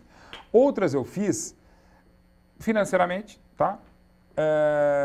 Algumas porque estava uma situação delicada, difícil. Sim. Recentemente aconteceu, eu tive que ir para outro lugar. Aconteceu também. Mas algumas eu podia ter ficado. Mas essa mania que eu tenho de querer um desafio. Não que eu me sinta numa zona de conforto. Para não se acomodar. Mas ao mesmo tempo uma coisa maluca. Eu, se pudesse, eu estaria até hoje na Avenida Nazaré, onde eu nasci, a casa onde eu nasci no Ipiranga. Eu tenho dificuldade monstruosa para mudar de casa e de cidade. Se eu tivesse nascido no inferno, eu moraria no inferno até hoje. Eu abraçaria Deus. Mas qual... Então é uma coisa maluca. Mas qual o lugar que você se sente mais feliz? Ou que o trabalho foi mais prazeroso? Pode ter sido o início, enfim. Eu vou dizer, no jornalismo esportivo eu comecei, como te disse, em 87 no jornalismo da TV Bandeirantes, como estagiário, auxiliar de chefia de reportagem. Ponto. Isso em março de 87. Em outubro de 87, foi a primeira vez que eu acumulei um trabalho. Eu fazia isso e a produção do programa Crítica Autocrítica, que era uma cogestão, uma coprodução Gazeta Mercantil Jornal, TV Bandeirantes. A partir de outubro de 87, eu sempre trabalhei no mínimo em 2 lugares. E eu achava o máximo meu pai trabalhar em vários lugares. Era a minha ideia, não imaginava que seriam tantos. Até porque não tinha nem internet naquela época e tal. Enfim. E aí eu comecei a trabalhar muito. Então, assim, eu sempre falei, não, preciso ter a canoa em 2 pés. Aí são vários, né? Eu estou quase com a centopeia, né? E a coisa maluca, ao mesmo tempo que eu sou arraigado e eu tenho identificações, por exemplo, o Grupo Bandeirantes, eu já tive entre idas e vindas entre Rádio Bandeirantes, TV Bandeirantes, Band Esportes, 19 anos. Agora eu estou começando um novo ciclo na Rádio Bandeirantes, em 2023. Então vai aumentar essa idade. Eu acho que o Grupo Bandeirantes é o que eu mais me identifiquei. Então, tá? mas o que tem em comum... E mesmo assim eu fui saindo. Em 15 eu fui saído. Então, mas o que tem em comum em tudo isso é as portas abertas, né? Porque isso é uma coisa maluca. É muito legal. Agora, Mauro, o que mudou no jornalismo desde que você começou? Nossa. Você sente, assim, além da entrada do mundo digital, você sente pelo menos eu sinto muito, esse retorno da crítica. Quando você detona alguém, você é levado em consideração. Quando você é chapa branca. Então, o que você... Agora, qual a sua visão dessa trajetória? O que a gente está vivendo? O que você viveu? É uma pena, a gente vive o Jean Oddi coloca isso muito bem, a ditadura da contundência, né? Sim. Você tem que berrar para dar like ou dislike, para dar repercussão, para o cara salvar o texto, para o cara compartilhar o teu Instagram. É uma pena. Porque, velho... assim, o equilíbrio, não que eu seja, mas eu tento ser, procuro ser, tenho a pretensão de ser, de você ponderar, ele acaba não sendo, na maioria das vezes, reconhecido, ele dá menos contundência do que você falar que, porra, tipo, pegando o exemplo, até que o cara gosta muito do Carlos Alberto, aquela coisa, quero ver o Real Madrid jogar a Série B. Aquilo repercutiu mais do que qualquer outro comentário abalizado ou bem feito pelo Carlos Alberto no curto período que ele esteve, talvez volte a ser comentarista. Sem citar nomes, até porque são amigos, queridos, colegas, alguns até ídolos, eles meio que vivem disso aí. Falam, que bobagem, bobagem não, que coisa, digamos, até muitas vezes é bobagem, mas que coisa contundente eu vou falar, ou vou espinafrar, ou vou falar um baita absurdo, para que tenha repercussão. É uma pena. Aí somos vítimas dos algoritmos, dos números e daquela coisa que existe, sobretudo há 30 anos, se não me engano é 30 anos, quando o Ibope passa a ter 1 minuto a minuto. Ali é uma das pragas que decaiu muito o nível da televisão. Por que aconteceu? Minuto a minuto você sabia o que dava audiência e o que não dava. Então, por exemplo, se eu sair berrando aqui, jogar isso todo, vai dar repercussão maior do que a gente está conversando. Por uma melhor coisa mais que seja profunda, o papo, sim, entendo. Sabe? Vai ser, bobagem, se eu cair aqui da cadeira, aí vai dar mais repercussão de qualquer coisa que ele possa ter falado, Cosmo. Então, assim, é o inusitado, é a bobagem, sabe? É isso que está dando. Então, a gente se perde, acaba perdendo muito conteúdo. E a gente fica refém disso. Desde, como eu estava falando, há 30 anos, a gente ficou, os nossos chefes, os mídias, os departamentos de comercialização, do próprio jornalismo, de entretenimento, de esporte, coisa ficou muito misturada, virou essa coisa de você dar mais bola para o índice de audiência, muito mais para o índice do que para a audiência, para o conteúdo, para algo de um debate. Não, fica a porradaria, você xinga um, você xinga o outro, a polêmica, não sei o que. Virar um negócio que eu pessoalmente não gosto, entendo os reality shows, estamos aqui no estúdio deles e tal, mas eu pessoalmente não gosto. E é difícil a gente, que, por exemplo, eu sou um cara, até talvez por ser cordato, portas abertas, eu entro em muitas polêmicas, já fui processado, às vezes alguma coisa... E uma coisa maluca, né? Eu costumo responder aos haters, e não são poucos, até no meu canal do YouTube, Os Betting, vai ter um quadro de cara com o hater. Eu só vou responder a hater. Desde rede social, inclusive botar quem quiser na lata para sair na porrada. Assim, às vezes eu mando direct pro cara, se for no Instagram, Facebook, sei lá. Velho, a gente tá falando a mesma coisa. Só que eu tô falando com uma palavra diferente, eu tô falando a mesma, você tá brigando comigo a mesma coisa. Você pode até me odiar, detestar, como aquele pai dos torcedores lá do Palmeiras, mas estamos falando a mesma coisa. Mas é o prazer, né? É o prazer de cutucar atacar. Ou a falta de conhecimento, não estou dizendo que eu seja o erudito, mas às vezes é o básico. É um dos tantos problemas da sociedade. Ninguém quer ler. E uma coisa que me irrita muito hoje é tudo, para as pessoas, é textão. Uma tweetada, agora uma exada, como é que virou Twitter? Porque agora já virou X, né? Então, uma xada, sei lá como é que fala, já virou textão. Eu falei, cara, isso aqui tem 280 toques, como é que pode ser textão? Então. Agora que eu gosto de escrever texto longo. Mas, então, Mauro, dentro desse contexto, assim, quando a gente vê um apresentador atacar um jogador da seleção brasileira pesadamente, Eu não gosto. Como é que... Porque, assim, da mesma maneira que a gente generaliza o jogador, eles também generalizam a gente. Perfeito. É o ataque contra golpe, é o propositivo, é o reativo. Eu acho, é uma definição de vida, que aqui, além do jornalista, vai o meu lado cidadão, digamos assim. Não o cidadão do bem ou do mal, não, um cidadão. Eu acho, não é nem cidadão, como ser humano. Eu sou assumidamente murubete, eu até brinco com isso, né? Que eu tenho algumas dificuldades para definir algumas situações, mas eu também me defendo, ou tento não ser tão atacado, que eu digo que eu gosto de ficar em cima do muro. Porque em cima do muro você vê os vários lados da questão. Eu acho que é fundamental. O exercício do jornalismo, não só esportivo para mim, Cosme, uma definição que não é minha, de um jornalista norte-americano, que eu não sei o nome, eu preciso sempre descobrir quem é, que é basicamente o seguinte: o jornalismo é a busca da melhor versão possível dos fatos. Primeiro, não é a busca da verdade, é de uma versão possível e dos fatos, dentro do que a gente possa entender dos fatos. Aí você interpreta os fatos como você quiser. Então eu tento ficar em cima do muro para buscar a melhor versão possível dos fatos, o que não significa dizer que eu não tenho um lado. Não só como palmeirense assumido. Mas, por exemplo, até nas minhas manifestações sobre política, eu deixo muito claro o meu lado. Eu tive uma manifestação no Instagram, já há um tempo, eu até vou repetir em breve. Olha, é o seguinte, eu sou um cara, e para deixar claro que eu sou um cara de esquerda, eu diria que eu sou um cara de esquerda a centro, nem tem essa definição. Mas como eu não gosto do centro, ainda mais do centrão do Brasil, então eu diria que eu sou mais de esquerda do que de centro, mas não sou tão à esquerda, por exemplo. Sim. Mas deixando claro, ok. Eu coloquei todos os votos que eu dei de primeiro e segundo turno, quando houve segundo turno, para presidente. Sem botar de deputado e de governador, até porque alguns eu nem lembro. Alguns eu tenho até vergonha, mas enfim. Então eu botei, claramente, e votei nesses caras. E pronto. Deixei claro, inclusive, que na última eleição eu mais vetei do que votei no candidato que eu sufraguei meu voto, mas enfim. Então tá colocado, uma vez colocado. Agora sim, a gente está num momento dessa ditadura da contundência, que mesmo você se colocando, você se expressando, ou até evitando se colocar, é uma porradaria o tempo todo. Então, assim, eu meio que já desisti. Eu não gosto, até brinco, eu não pertenço às organizações bloco da antiga TV, Rádio Manchete, Revista Manchete, Fatos e Fotos, que todo mundo sai bloqueando todo mundo. Eu acho até que é o nosso dever, enquanto comunicador social, como jornalista, agente de mídia, a gente ouvir, a gente defeca a regra o tempo todo, porque o outro lado não pode. Então, voltando à questão do respeito, se eu posso falar um monte de coisa, eu tenho que ouvir um monte de coisa. E realmente, se eu pego, detono, xingo, às vezes persigo porque eu não gosto, eu dou todo o campo para a pessoa fazer a mesma coisa. E acho que vivemos dias muito perigosos. Porque hoje a gente não sabe, a gente nunca soube perder, mas a gente não sabe ganhar. É o que aconteceu agora recentemente com o Palmeiras. O Palmeiras, depois de um monte de tempo sem ganhar, está ganhando as coisas, não ganha, vai em 2 semifinais de Libertadores, não ganha, depois de ganhar 2 seguidas. É o fim do mundo, não é. Ao mesmo tempo, a presidente do Palmeiras não poderia falar o que falou em relação a outras coisas, que é uma outra discussão que nem cabe aqui, mas enfim, a gente não sabe perder, não sabe empatar, mas sobretudo a gente não sabe respeitar, dialogar, entender. O mundo, não falta amor no mundo, falta respeito, falta diálogo. Até porque algumas questões, até nas políticas, Cosme, eu acho que são assim, tipo pizza. A gente está na pizzaria, sei lá, vem a meia marguerita, meia mussarela, meia calabresa. Você pede a calabresa, eu peço a marguerita. Quem está certo? Ninguém. Quem está errado? Ninguém. Beatles e Rolling Stones. Sim. Inclusive, não só você pode escolher um outro.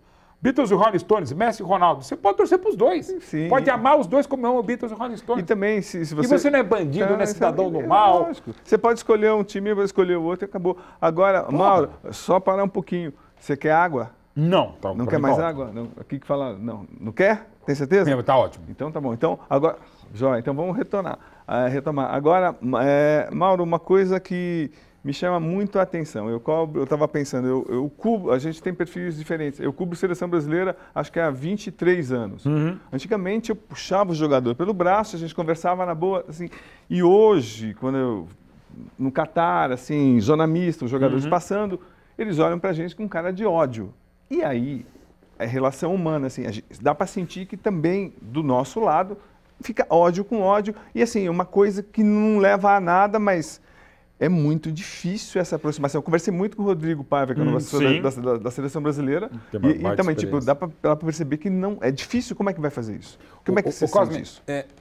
94 você estava. Tava. Então, você lembra como é que era 94? Sim. Era uma porradaria. Só Sim. que era uma porradaria diferente no sentido, porque a seleção também Pelas estava eliminatórias. 24 eliminatórias. O próprio ambiente lá, Los Gatos e tal. Sim. E havia também em 94, então, no grupo que eu trabalho, na época eu não estava trabalhando naquele momento no esporte, na Bandeirantes. Lembra? Tinha até no anúncio de jornal, missa de 7º dia pelo falecimento do apito final. Sim. Né? Porque era, sobretudo o Gerson, o Rivelino, o Tostão um pouco menos, o Tostão estava começando, o Mário Sérgio também, que não era do grupo de 70, mas enfim, eles detonavam a seleção do Parreira. Acho que até um pouco além da conta. E olha que são queridos amigos, ídolos e colegas. Tá? Mas eu estava pela Rádio e TV Gazeta, mais pela rádio do que pela TV Gazeta, na primeira Copa que eu cobri em loco, que foi de 94, e eu achava que havia exagero. Mas enfim. Ali já tinha tinha um ambiente muito ruim. Como, por exemplo, teve o Manifesto de Glasgow em 73, 11 anos antes. Teve momentos ruins. Sim. É que agora eu acho que não é nem essa questão do ódio, embora eu não tenha estado tão próximo da seleção como já estive algumas vezes. Hoje não tem mais relação. E, lamentavelmente, depois da praga, mesmo que foi a pandemia, os clubes aproveitaram no Brasil e a própria seleção para se fecharem de uma maneira que você hoje... Não tem acesso. O Cosmo, a gente... da mesma geração. Sim. A gente teve a felicidade de, por exemplo, acompanhamos o Tele no São Paulo. Sim. Porra, o que eu aprendi de futebol vendo o Tele treinar ou conversando, ou até quando ele não conversava, que eu tinha uma relação maravilhosa, eu sempre fui muito fã do Tele, próprio Luxemburgo, de conversar, ou de jogadores, alguns que a gente faz amizade, outros até que não passavam reto, mas assim, de você ver pelo semblante como é que estava, como é que não estava. Pô, hoje você pode até trocar, como acontece, né? Um zap com o jogador, mas claro, como é um zap com um amigo que, sei lá, está na Austrália, não é a mesma, pode até ser uma ligação de vídeo, não é a mesma coisa. Não tem olho no olho, não tem olho no olho, até o olho no olho mesmo sangrento, não Sim, tem, cara. Não tem, não. Até para você puxar, vai ver, cara, tio, a última pessoa que eu tretei, assim, nesse nível, em treino, foi com o Cuca, que é um dos caras com que eu tive o melhor relacionamento desde a época de atleta. Foi até engraçado. O Cuca muito palmeirense e tal, e treinava o Palmeiras. E eu também, evidente. Tal. Então a gente tinha uma afinidade maior por conta disso. Mas no retorno dele, que não foi tão feliz em 17. Aí estava lá um jogo, Palmeiras Atlético Goianiense, 1-0 no Allianz Parque, gol do Borja. E o Borja foi um jogo que, embora ele tenha feito gol, ele saiu pra caramba da área, ele foi na lateral esquerda armar uma jogada. Eu, na rádio, eu estava na Jovem Pan na época, eu critiquei muito o Borja e critiquei o Cuca. Eu falei, pô, Cuca, deixa o homem lá dentro. Lá dentro ainda funciona, fora da área, não sei o que lá. E fiz a crítica, tá bom. Aí saí e era tipo o jogo das 7h30, 9h30 tinha um jogo do Corinthians, sei lá. E saí, gravei o comentário para a Jovem Pan, tô saindo e sou quase atropelado por um carrão preto, não sei o que lá. O cara vem para cima de mim, eu sei que tá brincando, né? Abaixa o vidro e vira o treinador e fala, o teu central... Eu não vou falar exatamente o que o Cuca falou sobre o Borja, né? Eu falei, pô, mas você manda ele ser dado... Então, eu falei para ele ficar na área. Eu falei, pô, não sabia. Pô, mas ele falou, me explicou, daí ele falou que ele estava de olho em outro cara que eu não achava que era bom. Ele falou, não, o Cuca é pior ainda, esse cara eu não vou citar também. Questão de... Paciência, ok. Bom, aí saí, vi o jogo do Corinthians, aí uns amigos foram ver o jogo do Palmeiras, me ligaram, bom, vamos jantar. Para resumir, eu cheguei em casa, era tipo 2h30 da manhã. Chegando em casa, toco o telefone, o celular, era o Cuca. Fala aí, professor. Pensei que você era meu amigo. Falei, como assim? Ele é assim. Acabei de te ouvir na Jovem Pan. Eu não te expliquei. Eu falei, puta, Cuca, desculpa. Eu comentei depois do jogo, aí você comentou, me explicou, ok, mas eu confesso que eu tinha esquecido que tinha gravação. Ah, obrigado, viu? Eu pensei que você era meu amigo. Desligou. Mas ele não desligou na cara, mas quase como. Ah, ok, não deixa de ter razão, ele me explicou e tal. No dia seguinte, eu até meio que contei essa história. Falei, eu queria me desculpar pelo comentário de ontem, lá na hora do almoço, lá na Jovem Pan, beleza. Aí, tipo, uns 10 dias depois, eu fui ao treino do Palmeiras, saudosa época que você conseguia o treino dos clubes e tal. Acaba o treino, ele vem, tá um jornalista assim, ele passa por todo mundo, ele não estava já muito bem amorado, não. Ele me olha e aí passa, realmente não cumprimenta ninguém e não me cumprimentou. Nossa, nunca tinha acontecido. Normalmente era bem ao contrário. Aí eu fiquei meio assim e tal. Aí eu peguei, eu tinha que viajar logo depois com a patroa. Aí eu mandei um textão para ele pelo zap, né? Aí no meio do textão, não deu para ele já me ligou. Tá. Aí, professor, não, mano, pô, aquele dia eu fiquei muito puto. Você sabe que eu gosto, você escreve minha biografia, pô, vamos conversar e tal. Me convidou naquele dia para fazer a biografia dele, que o projeto não foi para frente. Mas, enfim, aí foi, beleza, conversamos e tal. E, assim, talvez, quer dizer, hoje, por exemplo, o Abel. Eu tive uma vez com o Abel. Então, a gente não tem acesso. Uma vez com o Abel. Então, É isso. Pô, cara Então, que tem um acesso que eu tenho no Palmeiras. Não é, não é frustrante, infelizmente. Muito. Então, e é a gente isso. não sabe nada. E cada vez menos o meu comentário, eu posso dizer, acaba sendo menos profundo. Ou, digamos, ele tem, digamos, a profundidade que quando eu comento o Barcelona. Aliás, no Barcelona, até por conta de trabalhos de Champions, a TNT, agora com o SBT, TNT fazendo Champions, até do livro do Neymar, depois eu fiz uma entrevista para o Playboy com o Neymar, ainda em Barcelona, lá em 16. Pô, eu fui em alguns treinos do Barcelona, né? E tenho vários companheiros brilhantes que trabalham lá em Barcelona acompanhando o Barça. Cara, é 15 minutos, pelo menos tem 15 minutos de imagem, você vê um pouco e acabou, fecha. Não, agora você não consegue nem entrar. Então, é isso, fica essa sensação. Porque, agora, Mauro, você teve nessa carreira também de biógrafo, você teve alguns privilégios. Por exemplo, quem é o Marcos? Ninguém sabe. Nem ele sabe. Então, só vê agora no Instagram, ele tirando sarro de todo mundo. Então, eu cobri o Marcos desde que ele começou no Palmeiras, quando tinha cabelo comprido e tal, e brigava com todo mundo. Quem é o Marcos para você, que você fez um livro brilhante sobre ele? Um dia aqui pertinho, né, na academia do Palmeiras, aqui pertinho da Record, também final de treino, estou eu, o Serjão, acho que o Mauro Naves, e lembro que estava frio. A gente acaba o treino, ficamos nós 4 meio na resenha, o Mauro tinha que fechar a matéria na Globo e tal, estava mais de boa, estava observando o treino e tal. Aí ficou eu, Marcos e o Serjão, depois ficou só eu e o Marcos. Mas eu, Marcos e o Serjão, mais um tempo, tipo quase umas 2 horas. Depois de noite, já contando, e eles contando bobagem, então contando uma história, mas marcando também. E logo depois eu ia sair à noite com meus amigos, só com os homens, não com a mãe dos meus filhos, e foi em 2007. E aí eu peguei a sair com os amigos de futebol, muitos palmeirenses também, aí eu cheguei no carro, e um bloquinho de repórter, né, virei assim, e comecei só a anotar, assim, Monza, as histórias, que algumas que eu não sabia, uma outra eu sabia, mas a maioria eu não sabia, né? Para contar algumas histórias para os amigos, né? E na hora que eu tô anotando, rindo pra caramba ainda, né? Falei, cara, isso aqui foi muito bom, né? Dá um livro, né? Aí fechei, pensei e tal. Aí, tipo, umas 2 semanas depois, voltei no treino e cheguei no Marcão, essas histórias são muito boas, você sabe disso, cara. Vamos fazer o livro? Como assim? Não, você contando história, a história da sua vida e essas histórias, esses causos. Pô, deixa eu pensar. Aí, Padrão Marcão foi pensando. Nisso eu fui pensando para até... Vi que ele estava meio reticente. Chamei o Marcelo Duarte, da Panda Books. Paulo Bonfá, também, do Rock Go. Falei, cara, vamos fazer um projeto bem legal? Primeiro a gente faz uma coisa meio diferente. Eu, o Marcão e você, Bonfá, a gente vai ficar pescando lá no sítio do Marcão em Oriente e gravando, contando história. A gente grava e tal.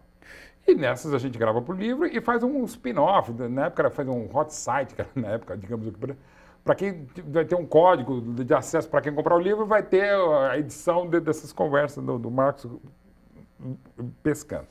Aí o Marcelo maravilhoso, com 10, não sei o que lá, tentando, mas o Marcão eu comecei a sentir, depois eu saquei, vou te explicar porquê, ele meio que, não, agora não é a hora, não era não. Nisso, o Marcelo Duarte teve a ideia, chamou o André Pirral e fizeram o livro Maioridade Penal do Rogério Ceni, né, baseado no livro do Marcos, mas já que do Marcos não fez, os 18 anos de carreira então do Rogério fizeram lá em 2008. Bom, aí ficamos e eu entendi, aí que eu explico. A partir de 2009 eu entendi melhor. O Marcos não queria escrever o livro à época, em 2007, que ele estaria nesse sentido já se aposentando, só quando acabasse.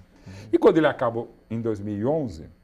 Por sorte, vem ao Universo dos Livros, que, aliás, é aqui do lado também a editora, e veio com uma mega proposta para o Palmeiras de 3 livros. Um livro de fotos, feito pelo César Greco, uma biografia, que seria escrita pelo PVC, que seria o primeiro livro, e aí o meu que seria um livro de causos, que eles me convidaram também, né, porque haviam falado que eu meio que tinha alguma coisa. Nisso, eu peguei e falei, o meu seria o 3º livro, seria primeiro a biografia do PVC, depois o livro de fotos e depois lá para frente o livro do Marcos. Eu peguei e falei, quer saber? Eu já tinha alguma coisa, eu enlouqueci, comecei a escrever. Acelerei, cheguei para a editora e falei, olha, não sei se o PVC, que é um parceiro, irmão mesmo, está escrevendo como é que tá, mas o meu livro está quase pronto. É mesmo, e é de causa, eu botando na primeira pessoa do Marcão, tá, beleza. Aí consegui vender a ideia de fazer o primeiro livro do Marcos. Isso era fevereiro para março de 2012. Só que, na verdade, eu já tinha muita coisa escrita, assim, mas não tinha nada ainda. E era na primeira pessoa, um trabalho mais complicado. Eu falei, Marcão, ó, o livro está feito, já uma bela grana adiantada. Vamos conversar. Ah, Mauro, agora estou largado, né? Inclusive, ele tinha parado em final de 2011, né? Isso era março de 2012. Eu falei, Marcão, fiquei esse tempo sem falar com ele. E aí, como é que tá apresentar? Ah, cara, não consegui fazer nada do que eu queria, porque eu falei, né? que quando eu me aposentasse, eu ia só acordar 11h30 da manhã. Não consegui, estou acordando só 1h30 da tarde. Vagabundo. Bom, resumindo. Nunca teve, Cosme, uma entrevista formal. Eu digo até que é meu primeiro livro de ficção. Eu peguei muita coisa que eu já tinha pego, tenho uma boa memória. Peguei, estudei também entrevista de internet, de rádio, televisão, de arquivo e tal. Conversei com amigos próximos dele, de família e tal. Peguei uma galera muito legal que tinha feito um TCC muito bom também, que me ajudou a botar no papel. Mas também. se tivesse que resumir, quem é Marcos? Quem é Cara, Marcos? é esse maluco, né? É o cara que depois, em 2012, um pouquinho antes do lançamento do livro, festa de aniversário dos 10 anos do Penta, estamos na casa do Cafu, eu fui apresentar o evento, levei meu pai também. Meu pai parecia uma criança com os caras, porque não era só a turma do Penta, era o pessoal de 58, 62, os 5 conquistas. Foi uma das maiores festas e tal. E aí tem uma hora que tá meu pai, eu e o Marcão morrendo de rir, não sei o que lá, eu viro pro meu pai, o Marcão, eu falei, se junta aí, vocês dois aí, deixa eu tirar uma foto de vocês dois. Aí eu peguei tirar a foto, aqui, não sei o que lá. E aí eu fiz para mim a melhor texto da minha vida, que é assim, as duas pessoas que melhor me defenderam na vida, Marcos e meu pai. E, bom... Aí eu fiz isso aí, né? E fiquei. E logo depois, em agosto, a gente lançou o livro. Aí no lançamento do livro, aí que vai quem é o Marcão. O Marcos levou 4 meses e meio para liberar o livro, quando eu acabei de escrever. Por quê? Para ler o livro. Por quê? Tinha 2 histórias que eu não vou contar quais são, que ele foi o único momento que ele falou, não, essas 2 histórias eu não quero. Mas eram comprometedoras? Né? Então, só para dar um spoiler. Uma era uma treta com uma pessoa, e a outra é quando como ele começou a namorar a Sônia, que é a mulher dele. Não, ok e tal, beleza, não tem problema e tal. Aí estamos lá na entrevista coletiva, para o lançamento do livro. O Abel Neto, da Globo, pergunta, Marcão, tem alguma polêmica nova? Ele falou, olha, não tem. Quer dizer, não tem até onde eu li, né? Não sei, Mauro, no final do livro tem polêmica? Todo mundo, não, Marcão, não sei o que lá. Acaba a entrevista coletiva, vou começar a noite de autógrafos, você vira para o Marcos, você leu o livro, né? Ele falou, confio em você. Para resumir, meu Deus. Desde então, isso foi agosto de 2012, já mais de 11 anos, a gente continua fazendo um monte de evento. Eu e o Marcão, e mais outras pessoas. E o Marcão fala, vou contar uma história que está no livro que o Mauro escreveu. Não está. E o vice-versa também. Ele fala, essa está no livro. Não está, ou histórias maravilhosas que ele não contou, que são melhores do que estão no livro.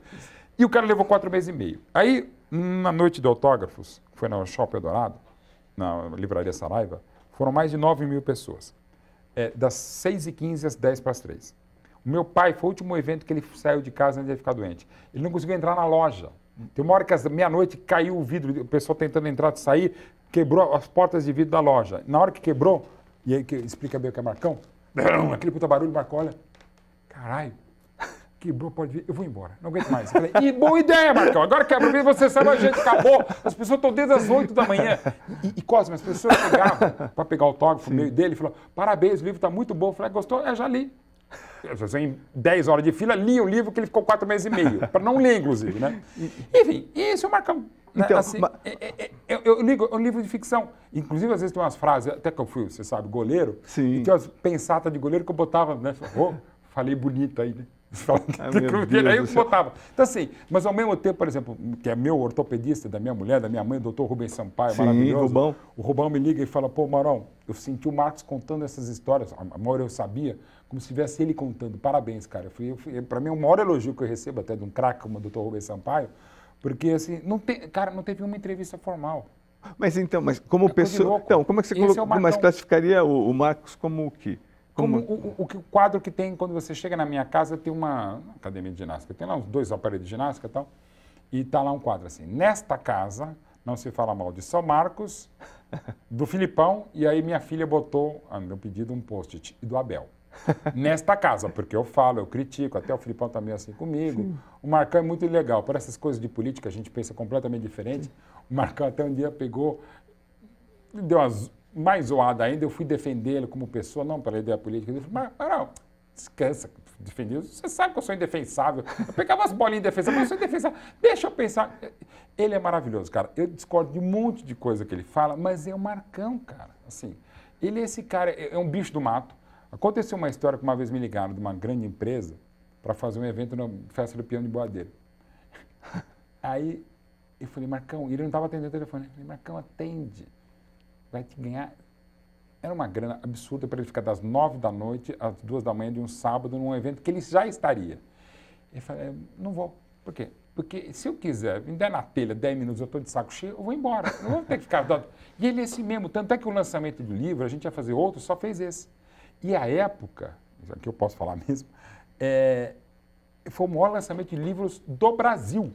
8.500 pessoas, só superado pela biografia do Edir Macedo 2 semanas depois, que até um querido amigo meu que trabalha aqui na Record me ligou, Mauro, só para saber quantas pessoas foram lá na Saraiva, 8.500. Ah, tá bom, aqui batemos o recorde. E até o lançamento da biografia do Edir, é o maior lançamento de livros da história do Brasil.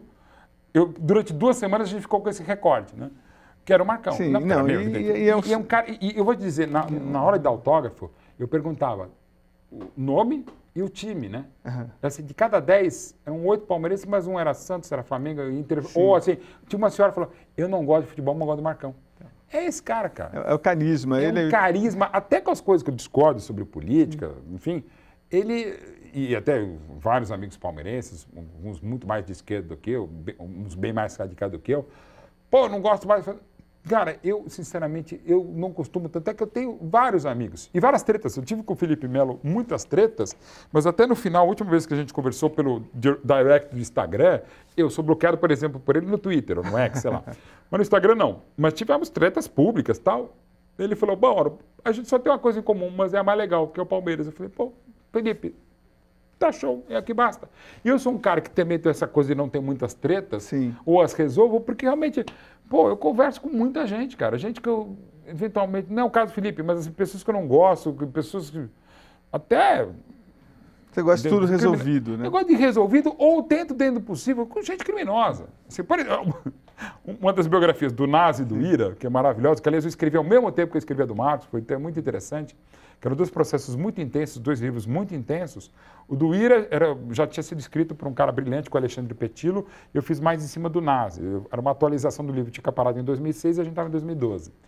E tinha vários crimes. Tanto é que eu fiz com ajudas de advogado, para saber quais crimes do Nazi já estavam prescritos. Meu Deus, e teve um que o Nazi é maravilhoso, que ele liberou todo o livro. Não, pode for. E uma história que eu não vou contar, por óbvio, que eu não botei no livro, eu falei, não, Nazi, essa é muito rock and roll, eu não vou botar no livro. Mas conta um crime que ele pôde publicar. Essa eu vou contar mais ou menos, rapidamente. Essa do prescrita.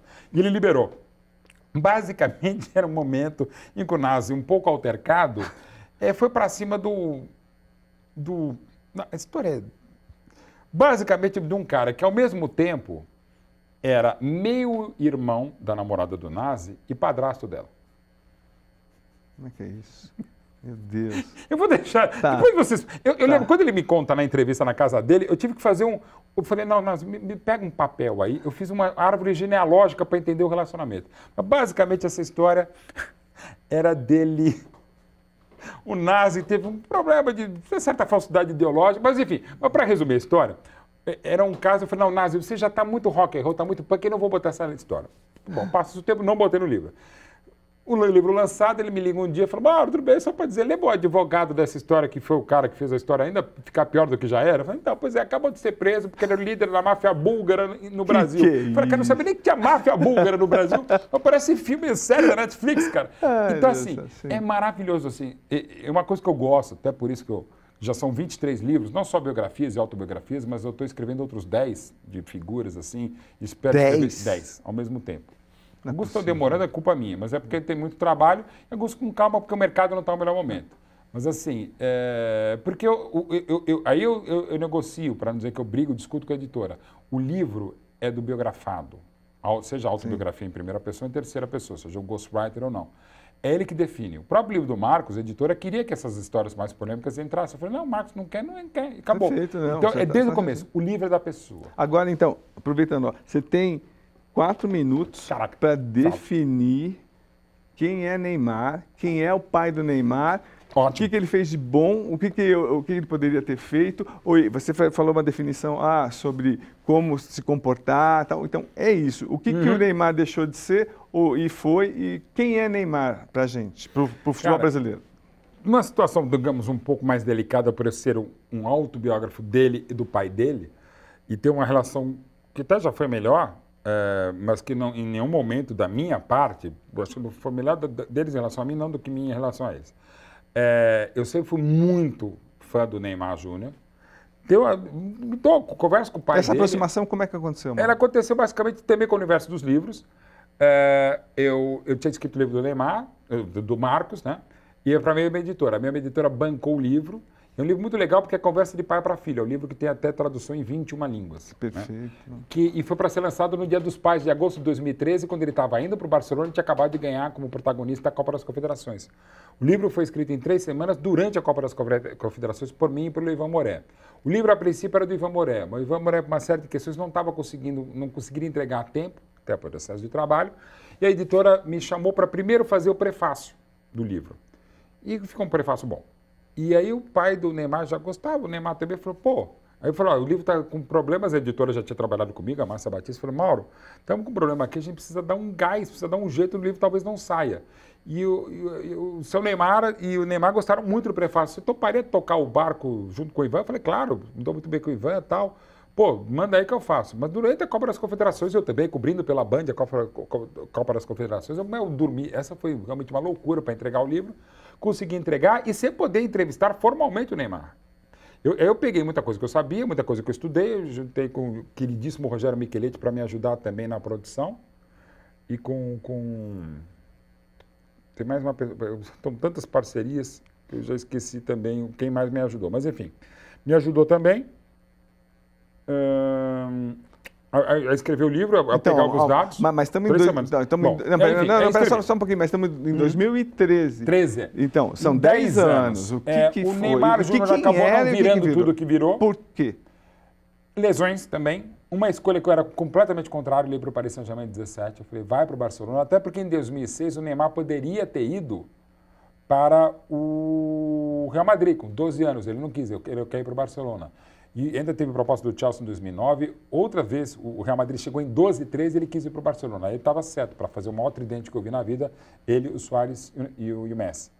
Em 17, e aí uma inconfidência, eu entrevistando-o para a Playboy, para o perfil da Playboy, em janeiro de 2016, na casa do Neymar, o pai dele me falando, não vou falar números também, mas ele falou, olha, em dezembro, o Neymar já vai ter o futuro garantido. Eu falei, mas já tem. Não, você não entendeu. Ele vai ter o futuro garantido no padrão de vida que ele tem hoje. Ele vai ter até os 85 anos o futuro garantido financeiramente pelo que a gente tem aplicado. Eu falei, pô, então tá ótimo. Então, digamos, ele não precisaria, digamos, a proposta milionária, nem bilionária, trilionária que ele recebeu do Paris Saint-Germain. Eu acho que ali começou a dar errado. Não só para ele, não vou dizer que para o Mbappé, mas para o Messi também é uma outra circunstância quando ele vem. O projeto não está legal. E com detalhe, eu sou uma espécie do adido cultural do Paris Saint-Germain para conteúdos no Brasil. Poxa. Que é uma outra coisa que eu faço também algo parecido para a Internacional. Não é um contrato, mas eu faço conteúdos para eles. Então, posso até falar, você pode falar que eticamente não poderia falar. Não, eu critico muito o Paris Saint-Germain, mas ok. Então, assim, e também critico o Neymar. Mas eu vou dizer, o pessoal fala muito, o staff. Não é porque eu trabalhei, mas pelo que eu conheço. O staff é excelente, é muito bem preparado. Coisas que não dão certo do Neymar são... Não vou dizer por culpa do pai, mas não tem por responsabilidade do pai, porque o pai ajudou demais, e o pai ajudou, inclusive, tecnicamente. O pai entende muito de futebol, falando sério. Uma das pessoas que eu conheci que mais saca futebol, não só do Neymar, de futebol como todo, esse cara joga, esse cara não joga, o que poderia ser feito, ele sabe muito de futebol. Então quem é o culpado do Neymar não ter... Algumas coisas que não rolaram. Chegado ao que Eu poderia. acho que o próprio Neymar, algumas escolhas, sobretudo o Paris Saint-Germain, lesões, como por exemplo de 14 do Suniga, 18 não chegar a 100%. Então, e não levar a sério fora, a vida Mas então, fora. ele até leva, por exemplo, leva muito mais a sério do que o Ronaldinho Gaúcho. Muito mais. Mas o Ronaldinho teve momentos de brilho mais intenso. Eu acho o Neymar, até perguntava para o Wagner, o empresário dele no comecinho, antes de eu conhecer, eu falei, quem que é esse? Quem que é esse Neymar, né? Ele falou, olha, você vai achar que eu exagero. Eu falei, não, Wagner, você não exagera nunca, ainda mais empresário. Ele fala, ele dribla como o Ronaldinho Gaúcho, e faz gol como o Ronaldo. E, cara, e no fundo é isso. Sim. Ele dribla como o Ronaldinho Gaúcho e fez mais gols pela seleção do que o Fenômeno. Então, assim, o que rolou? Primeiro rolou uma coisa que eu falo desde que ele chega à seleção em agosto de 2010 com o Mano Menezes. Ele nunca teve ninguém à altura dele. Tá sozinho, Coutinho, Vinícius Júnior, Sim. Casemiro monstro, Marcelo monstro, Thiago Silva monstro literal, grandes goleiros, mas tudo do meio para trás. sozinho à frente, ele teve sozinho, cara. Se você pegar a seleção desde a década de 30, desde Leônidas da Silva, sempre teve a gente. 2, 4, 5, e fora outros que, por exemplo, em 70, podiam estar o Dirceu Lopes, o Ademir da Guia, o Eduzinho, irmão do Zico, e não estava. O Neymar sempre teve sozinho. Pro bem e pro mal isso. E pro bem e pro mal também. Porque ele se aproveitou disso, né? Só uma coisa, Marcelo Tiepo, que estava comigo no livro do Neymar, sim, infelizmente morreu alguns anos depois de câncer, foi quem me ajudou também no livro do Neymar. Então, mas agora, qual a conclusão que você chega em relação... Qual a importância do Neymar ou bem e mal que ele fez para a seleção brasileira nesse tempo que ele... Muito mais bem. Ninguém é artilheiro de uma seleção que tem Pelé, que tem Ronaldo, que tem Romário, que tem Zico, por acaso. O nível dos adversários não são tão bons. Eu fiz um levantamento, é um levantamento que pode ser feito por qualquer um, do nível de enfrentamento de gols. Tá? Pô, não varia muito do Pelé, tá? Embora esse, para mim, seja os piores anos da história das eliminatórias sul-americanas. E, ao mesmo tempo, a gente tem uma campeã do mundo que vieram dessas eliminatórias, que o Brasil do Tite passou muito bem. Cosme, eu não sei. Sinceramente, mesmo conhecendo, gostando de futebol, metido a pesquisador, estudioso, eu acho que não faltou foco ao Neymar. Até, inclusive, nessa vez que eu estava na casa dele, lá em Barcelona, tudo bem, eu te falei que eu tenho uns aparelhos de ginástica que alguns meses eu não frequento, mas assim, ele tinha uma academia maravilhosa, um baita preparador físico, e o Neymar, até mais do que o Ronaldinho Gaúcho, fez uma Copa péssima em 2006, o Ronaldinho Gaúcho, e era o melhor jogador do mundo disparado à época. O Neymar, quando ele está mal, ele erra, mas ele não se esconde. Não. Ele até exagera. Me dá a bola que eu quero fazer. Não sai. Há um embotamento, sim. Ele tem momentos infelizes no carnaval, algumas coisas assim. Ok, mas meio que do pacote de hoje. Ele não é um Cristiano Ronaldo, nem o Pelé foi um Cristiano Ronaldo em obstinação. O Cristiano Ronaldo é o maior atleta que já jogou futebol porque ele não tem o talento que tem o Messi, que tem um Pelé, que tem um Cruyff, com Puskas, o Di Stéfano, e muitas coisas o Cristiano Ronaldo o superou. O Neymar talvez não tinha tido isso do Cristiano Ronaldo, porque, de novo, para mim, nenhum atleta foi tão absurdo quanto o Cristiano Ronaldo. E teve não uma sombra, que um Messi pode ser uma sombra, porque o Messi é para mim o Pelé deste planeta, o Pelé de outro planeta. O Messi sempre facilitou o jogo de todo mundo e para a equipe dele. O Neymar não é que jogou sozinho, embora você fale que a gente tenha falado que ele tenha jogado sozinho. Mas outra coisa interessante do Neymar, repara, fora aquela treta que ele teve em 2010 com o Dorival e com o Iso, que eu abordo no livro, com o Ivan Iso, que era o auxiliar técnico do Dorival Júnior, o Neymar nunca teve treta com o jogador. Até com o Mbappé, alguma coisa, mas em ambiente de seleção todo mundo o adora. Jogador, comissão técnica. Ele também se posiciona como presidente e os técnicos que passaram também, deram um privilégio para ele, né? Também, mas ao mesmo tempo, se você pensar, mas não teve problema desse... Alguém teve algum muxoxo por dar um privilégio ao Neymar? Não, mas quem vai contestar publicamente? Mas, por exemplo, se a gente está numa equipe digamos que a gente estivesse trabalhando numa mesma emissora. Você é estrela, sem dúvida. Mas se tivesse um tratamento muito privilegiado para você, a gente fica um pouquinho assim. Fica incomodado. Você sabe, fica incomodado. Muito mais do que eu, inclusive esse contato, você tem muito mais informação do bastidor? Tem. Mas assim, do Neymar, você pode até falar, porque você é biógrafo. Não, eu estou falando até o momento, não vou dizer que esteja distanciado, mas assim, não está tão próximo como já esteve. E eu também, dentro do possível, até eticamente como jornalista, porque, por exemplo, o Marcos, eu publiquei o livro depois de que ele se aposentou. Sim. Desses 10, 12 livros que eu estou fazendo de biografias, quase todos já pararam, ou acabaram de parar, ou já pararam algumas décadas, e tem um que eu ainda não posso falar, que está em atividade, que me convidou para escrever, que eu estou louco para fazer também, mas que eu vou fazer, assim, e que ao mesmo tempo é complexo, porque ele ainda está jogando. Né? Então, é um cara que eu estou fazendo o jogo dele. O próprio Neymar, quando eu escrevi, em 2013, a carreira toda. Então, quando eu comento o jogo, e até alguns atritos que eu tive, assim, você escreveu a história, né? Como é que você... Eles entendem isso, mas tem momentos que são complexos. Sim, e eu entendo que as pessoas entendam, que o público também entenda. Como é que você vai ter uma certa isenção para escrever de um cara que se escreveu, ganha dinheiro? Sim, ganha dinheiro, próprio. Né? Mas seria mais fácil escrever realmente de um jogador que já parou. Mas, Mauro, como é que você vê como jornalista esse jejum da seleção brasileira, esse jejum do Brasil, 2002, né, do Brasil, que é o país do futebol? Qual é a razão e por quê? E técnico estrangeiro vai mudar? Técnico bom vai mudar. Então, mas o que você acha que é o responsável? Primeiro é o seguinte, desde 30, quando a gente estava ainda na faculdade, sim, estávamos juntos, né? Desde a primeira Copa da França, né? Cobriram a Copa da França, assim, a primeira, em 38. 34. Não, estou falando sério, desde 30, nunca houve o que está acontecendo desde o Penta em 2002. Brasil Itália 6, Espanha, Alemanha, França e Argentina. 6 campeões diferentes. Nunca aconteceu isso. O futebol está mais nivelado, o futebol está mais igual, o futebol está mais coletivo. A França, na Copa que ganha 18, e nessa Copa, na final fantástica de 22, a França agora, para pegar a última, dos 26 chamados, 20, dos 6 chamados, só 6, digamos, são, não puramente, não entendo, não é isso, mas só 6 têm pai e mãe da França, sem ser da Itália, da Suíça, do Caribe e da África. A Bélgica, que teve a sua melhor geração em 18, dos 23 na época, 16 também eram. E aquela Copa que a França ganhou, 15 também era a mesma história. A Itália, cada vez mais pretos. A Alemanha, cada vez mais pretos, brancos, amarelos, vermelhos, azuis, fúcsias. O mundo está com a riqueza étnica que o Brasil sempre teve, e o Gilberto Freire já falava isso na Copa de 38 da França. O Brasil tinha um índio, o Brasil tinha um negro, o Brasil tinha um neto de alemão mais alto, um italiano mais gordinho, mais forte, sei lá. Sempre teve. E hoje, etnicamente, você vê isso nas outras seleções. Isso é uma das explicações. Também tem preparação, uma empáfia nossa, e da imprensa, eu digo. Os treinadores têm que se reciclar depois de 14. Nós também, nós jornalistas. Pô, é com o pessoal do Filipão e do Parreira em 14? Não. É mérito da Alemanha. Você pode ver algumas coisas, mas a gente também está no mesmo bolo, cara. Então, assim, muita coisa passa. É legal que um trabalho como um semestre espetacular do Jorge Jesus faça o que fez. Agora, 3 anos do Abel excelentes, muito acima da média e da expectativa também. O Vojvoda no Fortaleza mostrando que você pode fazer com pouca coisa ou com não tanto dinheiro, com paciência e com fidelidade à camisa, à cidade, ao clube, como fez o Vojvoda. Enfim. Então, mas quem que é o responsável por esse jejum? É o pacotão. Eu acho que são outras seleções que melhoraram, o Brasil que não está tão bem. Aquilo que a gente fala desde 2010 é o Neymar. Mas assim, não acho que é o fim do mundo, o Brasil nunca mais vai ser. Eu vejo o potencial no Endrick fenomenal. O Vitor Bueno, excepcional. O Marcos Leonardo dos Santos também, o Vitor Roque. Eu falei quem? Bueno. Vitor Bueno. Não, Vitor Bueno é um bom jogador, né? Vitor Roque. Esse, aliás, toda vez que eu falo é para não falar Vitor Bueno, Vitor Roque, por óbvio. Então assim, o Cosme, tem vários potenciais aí. Ainda o Brasil continua produzindo. Pô, é o Vini Júnior, cara. O Rodrigo. A gente não fala tanto do Rodrigo porque tem o Vinícius Júnior, mas o Rodrigo joga de 7, de 9, de 10, de 11, pode ir para o banco, não reclama.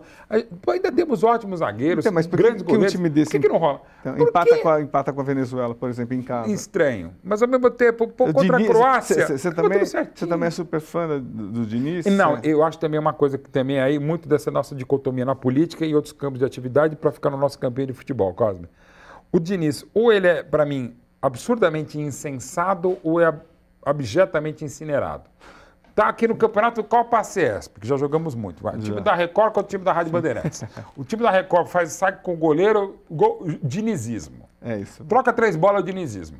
Aí, por exemplo, aí o goleiro da Record sai errado e vê o cara da Rádio Bandeirantes faz o gol, culpa do Diniz também. Cara, não pode ser só o Diniz. Ele não reinventou, nem o Guardiola, que é o Pelé dos treinadores, inventa ou reinventa as coisas. Mas seria seu técnico da seleção mesmo interino? Não, eu seria, para ter um interino efetivo interino, primeiro nesse cenário, eu teria pensado no Dorival Júnior desde o ano passado, e não só porque é um excelente treinador e uma grande pessoa, como o Diniz com outra característica também é.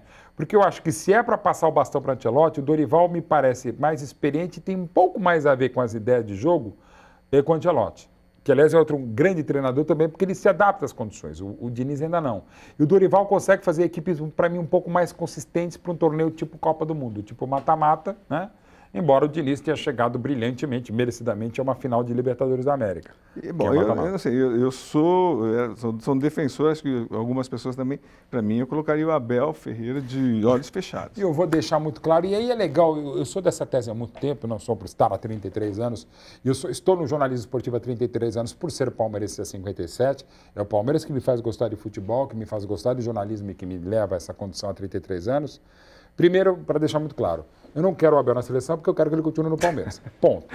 Agora, isso colocado e abrindo bem o coração, o pâncreas, isso colocado, para a seleção, o Abel não sabe perder mesmo. O Abel cria problemas para ele absurdos por conta de reclamações que ele até perde a razão quando ele a tem. Imagine numa seleção cobrado como ele já é. Né? Eu sei, como palmeirense, ele já está numa seleção, ok, todo mundo fala, o próprio Tite sai de uma seleção e vai para outra mesmo, que é o Flamengo e tal, mas o Abel, cara, numa seleção brasileira, Já o Osiris perguntou, o Paraná lhe abraça? Não abraça coisa nenhuma.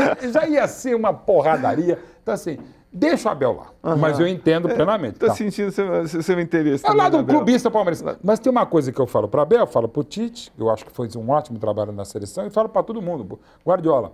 Por exemplo, o Guardiola, para mim, o melhor dos treinadores. Sim. Eu não sei se o Guardiola ia ser tão bom como treinador de seleção por 2 motivos. Primeiro, ele fica louco por não ter o dia a dia, que não se tem, mesmo com tanta data FIFA.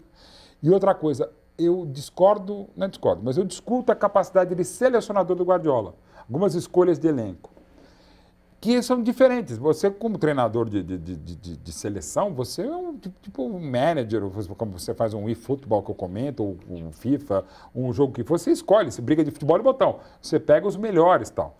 E às vezes o cara não sabe escolher. Não é que não sabe, ele não consegue ter essa capacidade, esse discernimento de pegar os melhores da seleção, do momento que sirvam, inclusive para a sua ideia de jogo. E num futebol como o brasileiro, que ainda é rico em opção, já foi mais rico, mas ainda é rico, como a gente falou há pouco, eu acho que ele poderia se perder. Mas não estou dizendo que não vai ser, mas eu estou citando o caso do Guardiola, do Abel. Mas ao mesmo tempo é uma coisa que você pode ter uma ideia, você não vai saber. O próprio Tite, que a gente conversava muito na época a respeito, teria conseguido, para mim, saiu-se muito bem ao criar aquela rotina de ir todo dia na CBF, para ele manter o foco. Porque tem gente que realmente não é que ele se perde, mas ele não sabe trabalhar. E tem treinadores como, por exemplo, o Zagallo. O Zagallo foi um treinador muito melhor de seleção do que do clube. Sim, sem dúvida. Assim, para mim, o maior de todos, que é o Tele Santana, o Tele conseguiu ser um baita treinador de seleção e um baita treinador de clube. E não é todo mundo que consegue. O próprio Luxemburgo, que para mim só está abaixo do Tele, como treinador dos que eu vi, o Luxemburgo era um cara que na seleção também, por uma série de outros motivos, não rolou como poderia. E só para deixar claro, para mim ainda, como palmeirense falando, Luxemburgo, Filipão, Brandão e Abel aqui. Mas o Abel dando seta para a esquerda. Mas para mim o Abel ainda é o 4º melhor da história. Defina Leila Pereira. Quem é, o que ela fez de bom, o que ela está errando, qual é o peso, qual é o futuro. Uma presidente patrocinadora. Como é que é isso? Como é que você vê isso com tantos anos de carreira? É dona do clube? Ela deixou claro naquela infeliz entrevista que ela não é dona, que ela Mas não você acha que é dona? Às vezes eu acho que ela se acha. Não, e você acha que... A entrevista, sim. Desde quando ela chegou em janeiro de 2015, ela e o marido, que é um grande palmeirense, e ela realmente não era palmeirense, até provavelmente conheceu o marido, né? Conheceram na TV Manchete, ela era jornalista, produtora e tal, e não tem problema algum de você virar. O Roberto Dinamite, bandeira histórica do Vasco, presidente do Vasco e tal, o Roberto, de princípio, não era vascaíno. Newton Santos, bandeira histórica do Botafogo, não torcia para ninguém. Quase jogou no Fluminense, mas virou botafoguense e que não precisou beijar o escudo. Então, o fato de você virar ou desvirar, num caso como esse, não tem problema nenhum. Ponto.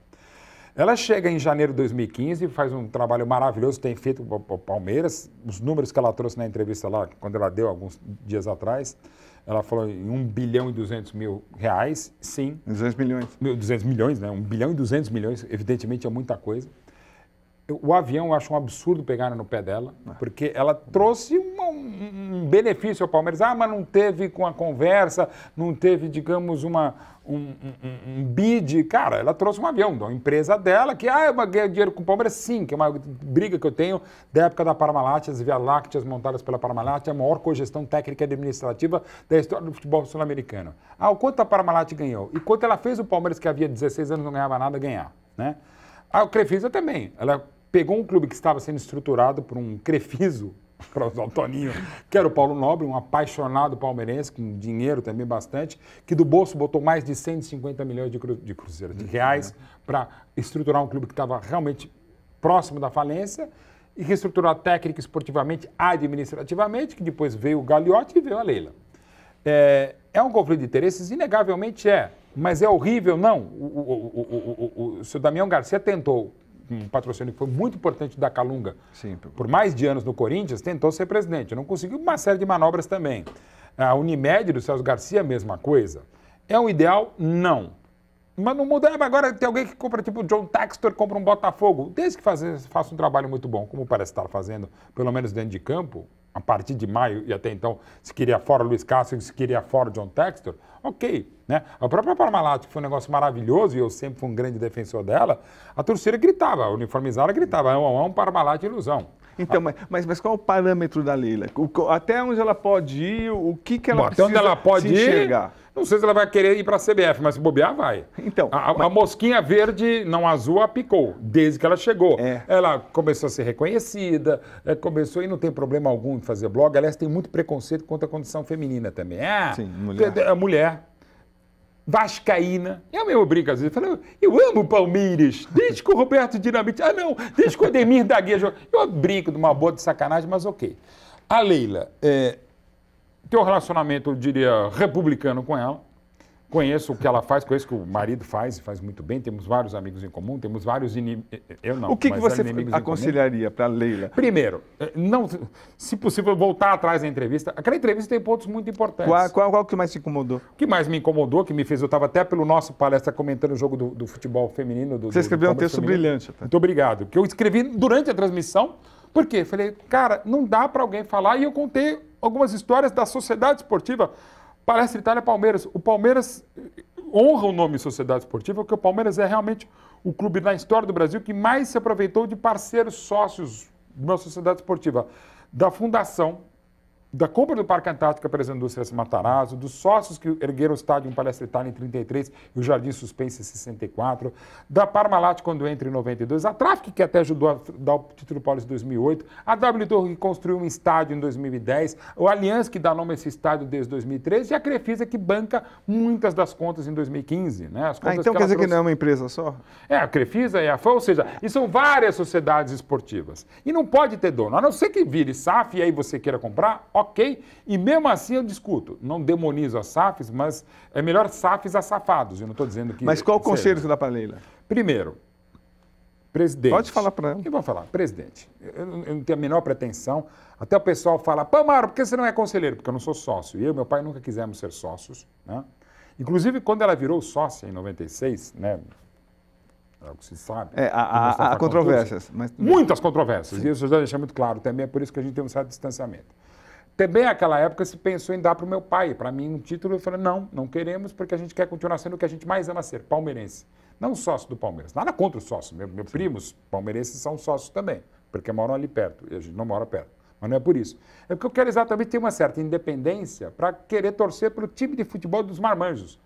Embora pelo nosso palestra a gente cubra futebol feminino, sub-20, vôlei, basquete, futsal, eu até pelos 16 anos de fila, Cosme, eu só torço pelo time de cima. Não é que eu torça contra os meninos, contra as palestrinas que fazem um trabalho bárbaro, até com um clube que não dá todas as condições que dá, por exemplo, é um trabalho bárbaro da base desde março de 2015 com o Paulo Nobre e com o João Paulo Sampaio, com o Cícero, o pessoal de lá.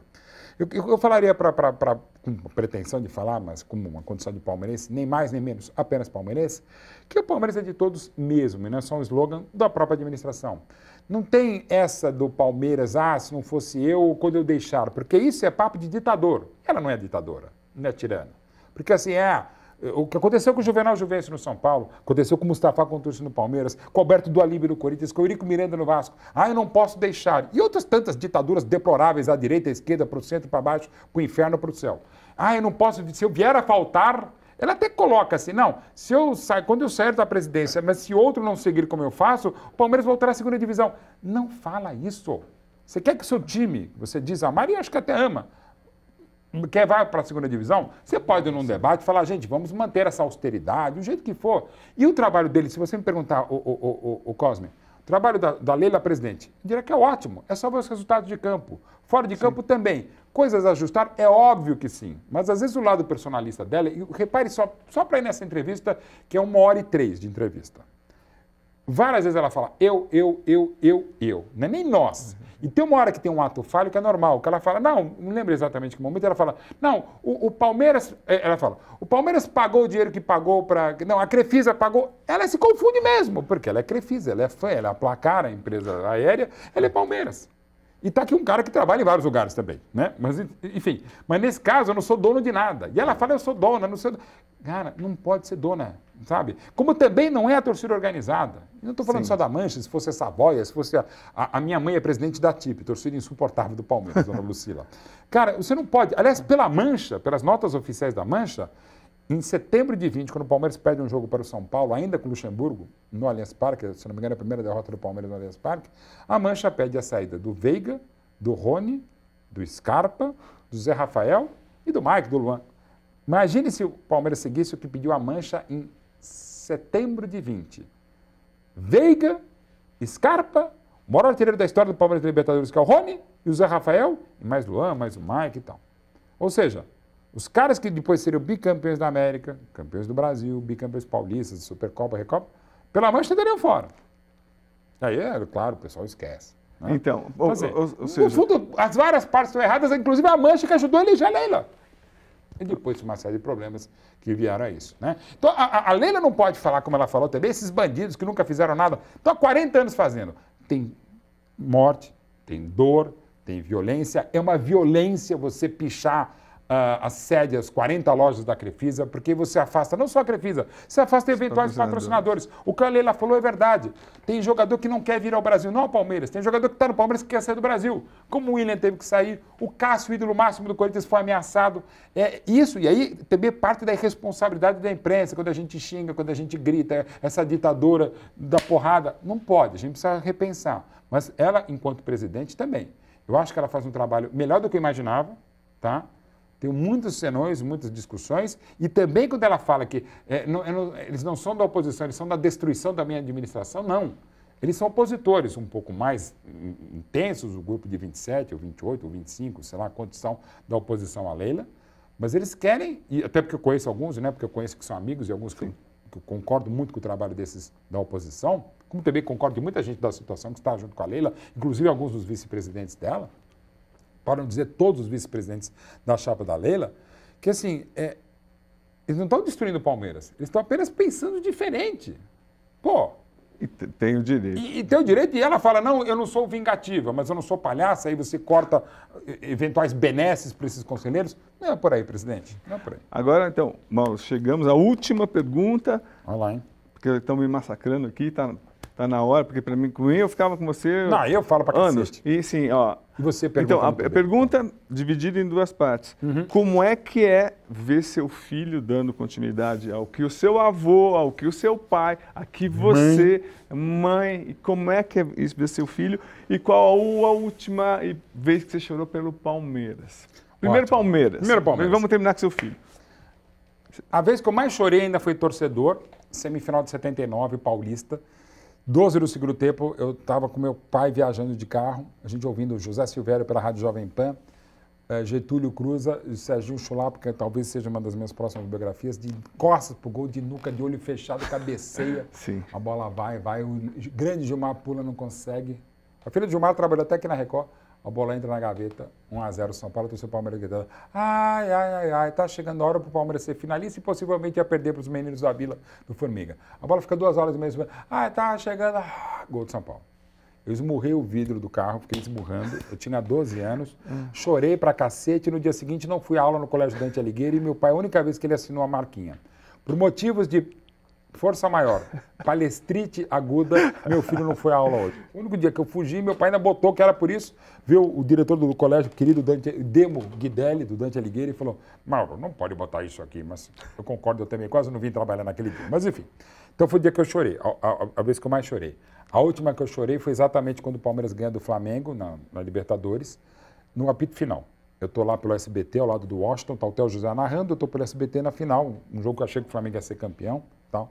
O Palmeiras é campeão, e aí eu pego o celular e eu começo a gravar uma mensagem que eu ia mandar para minha mulher, que estava em São Paulo, para minha mãe que estava em São Paulo, para minha amor da minha vida, que é a enteada, que é palmeirense, filha da Silvana, e para o Gabriel, que é o meu colega de Rádio Bandeirantes hoje, que estavam no estádio. Eles estavam no estádio com meu primo Calabaro e com meu amigo Tchequinho.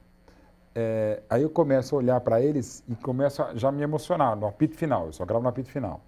Eu estou começando a falar e nisso me vem a data, era 27 de novembro de 2021. Meu pai morreu 29 de novembro, faltavam uns 2 dias para completar 21, né? 9 anos da morte dele. Cara, aí me vem o meu pai, aí eu não consigo. Tá até no meu Instagram, tá lá eu chorando, mas logo depois o Theo me chama e eu me seguro, tal. Mas eu não me segurei quando o meu filho Gabriel conseguiu, também ficou menos complexo, um processo seletivo na Rádio Bandeirantes, mas assim, quando ele começa na Rádio Bandeirantes como estagiário pela primeira vez, O primeiro programa que ele trabalha é o programa que meu pai inaugurou com o Zé Paulo de Andrade e Salomão Esper. O Salomão ainda está entre nós, não estava trabalhando com a gente. A Rádio Bandeirantes de 78 para substituir o Trabuco do Vicente Leporassi e o Jornal Bandeirante Gente. E logo no primeiro dia o meu filho está lá e chamam ele e ele fala alguma coisa para falar uma coisa de ouvinte, no primeiro dia de trabalho.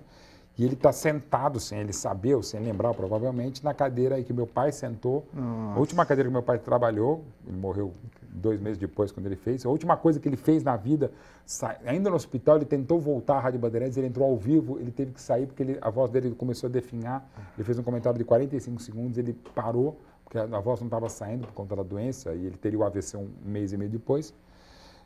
Era a mesma cadeira que meu pai sentava e era a cadeira que eu sentava quando eu fazia a Rádio Bandeirantes. Eu estava na Rádio Jovem Pan quando ele começou ano passado. Ele fez o programa que meu pai fazia, na cadeira que meu pai sentava, que eu sentava e ele estava sentado como estagiário. E o que você espera dele, irmão? Eu espero que ele seja feliz, mesmo. Aí, sem manual de autoajuda. Eu nunca falei nada para ele fazer o que ele faz, como meu pai nunca falou nada. Só minha mãe falou.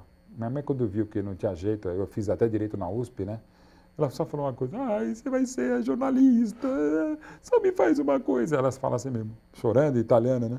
Filha de Itália, Roma. Só não seja jornalista esportivo. E eu, filho desnaturado, sou o que sou há 33 anos. Então, assim, eu quero que o Gabriel seja o que ele seja feliz e o Luca, que faz cinema, seja o que ele também me faz muito feliz. Ele e o Gabriel. Mauro, é inacreditável. Realmente não vou achar ninguém que não goste de você. Imagina. Muito obrigado. Obrigado, cara. Obrigado, de coração, obrigado também, R7, que acordo estar mais uma vez aqui.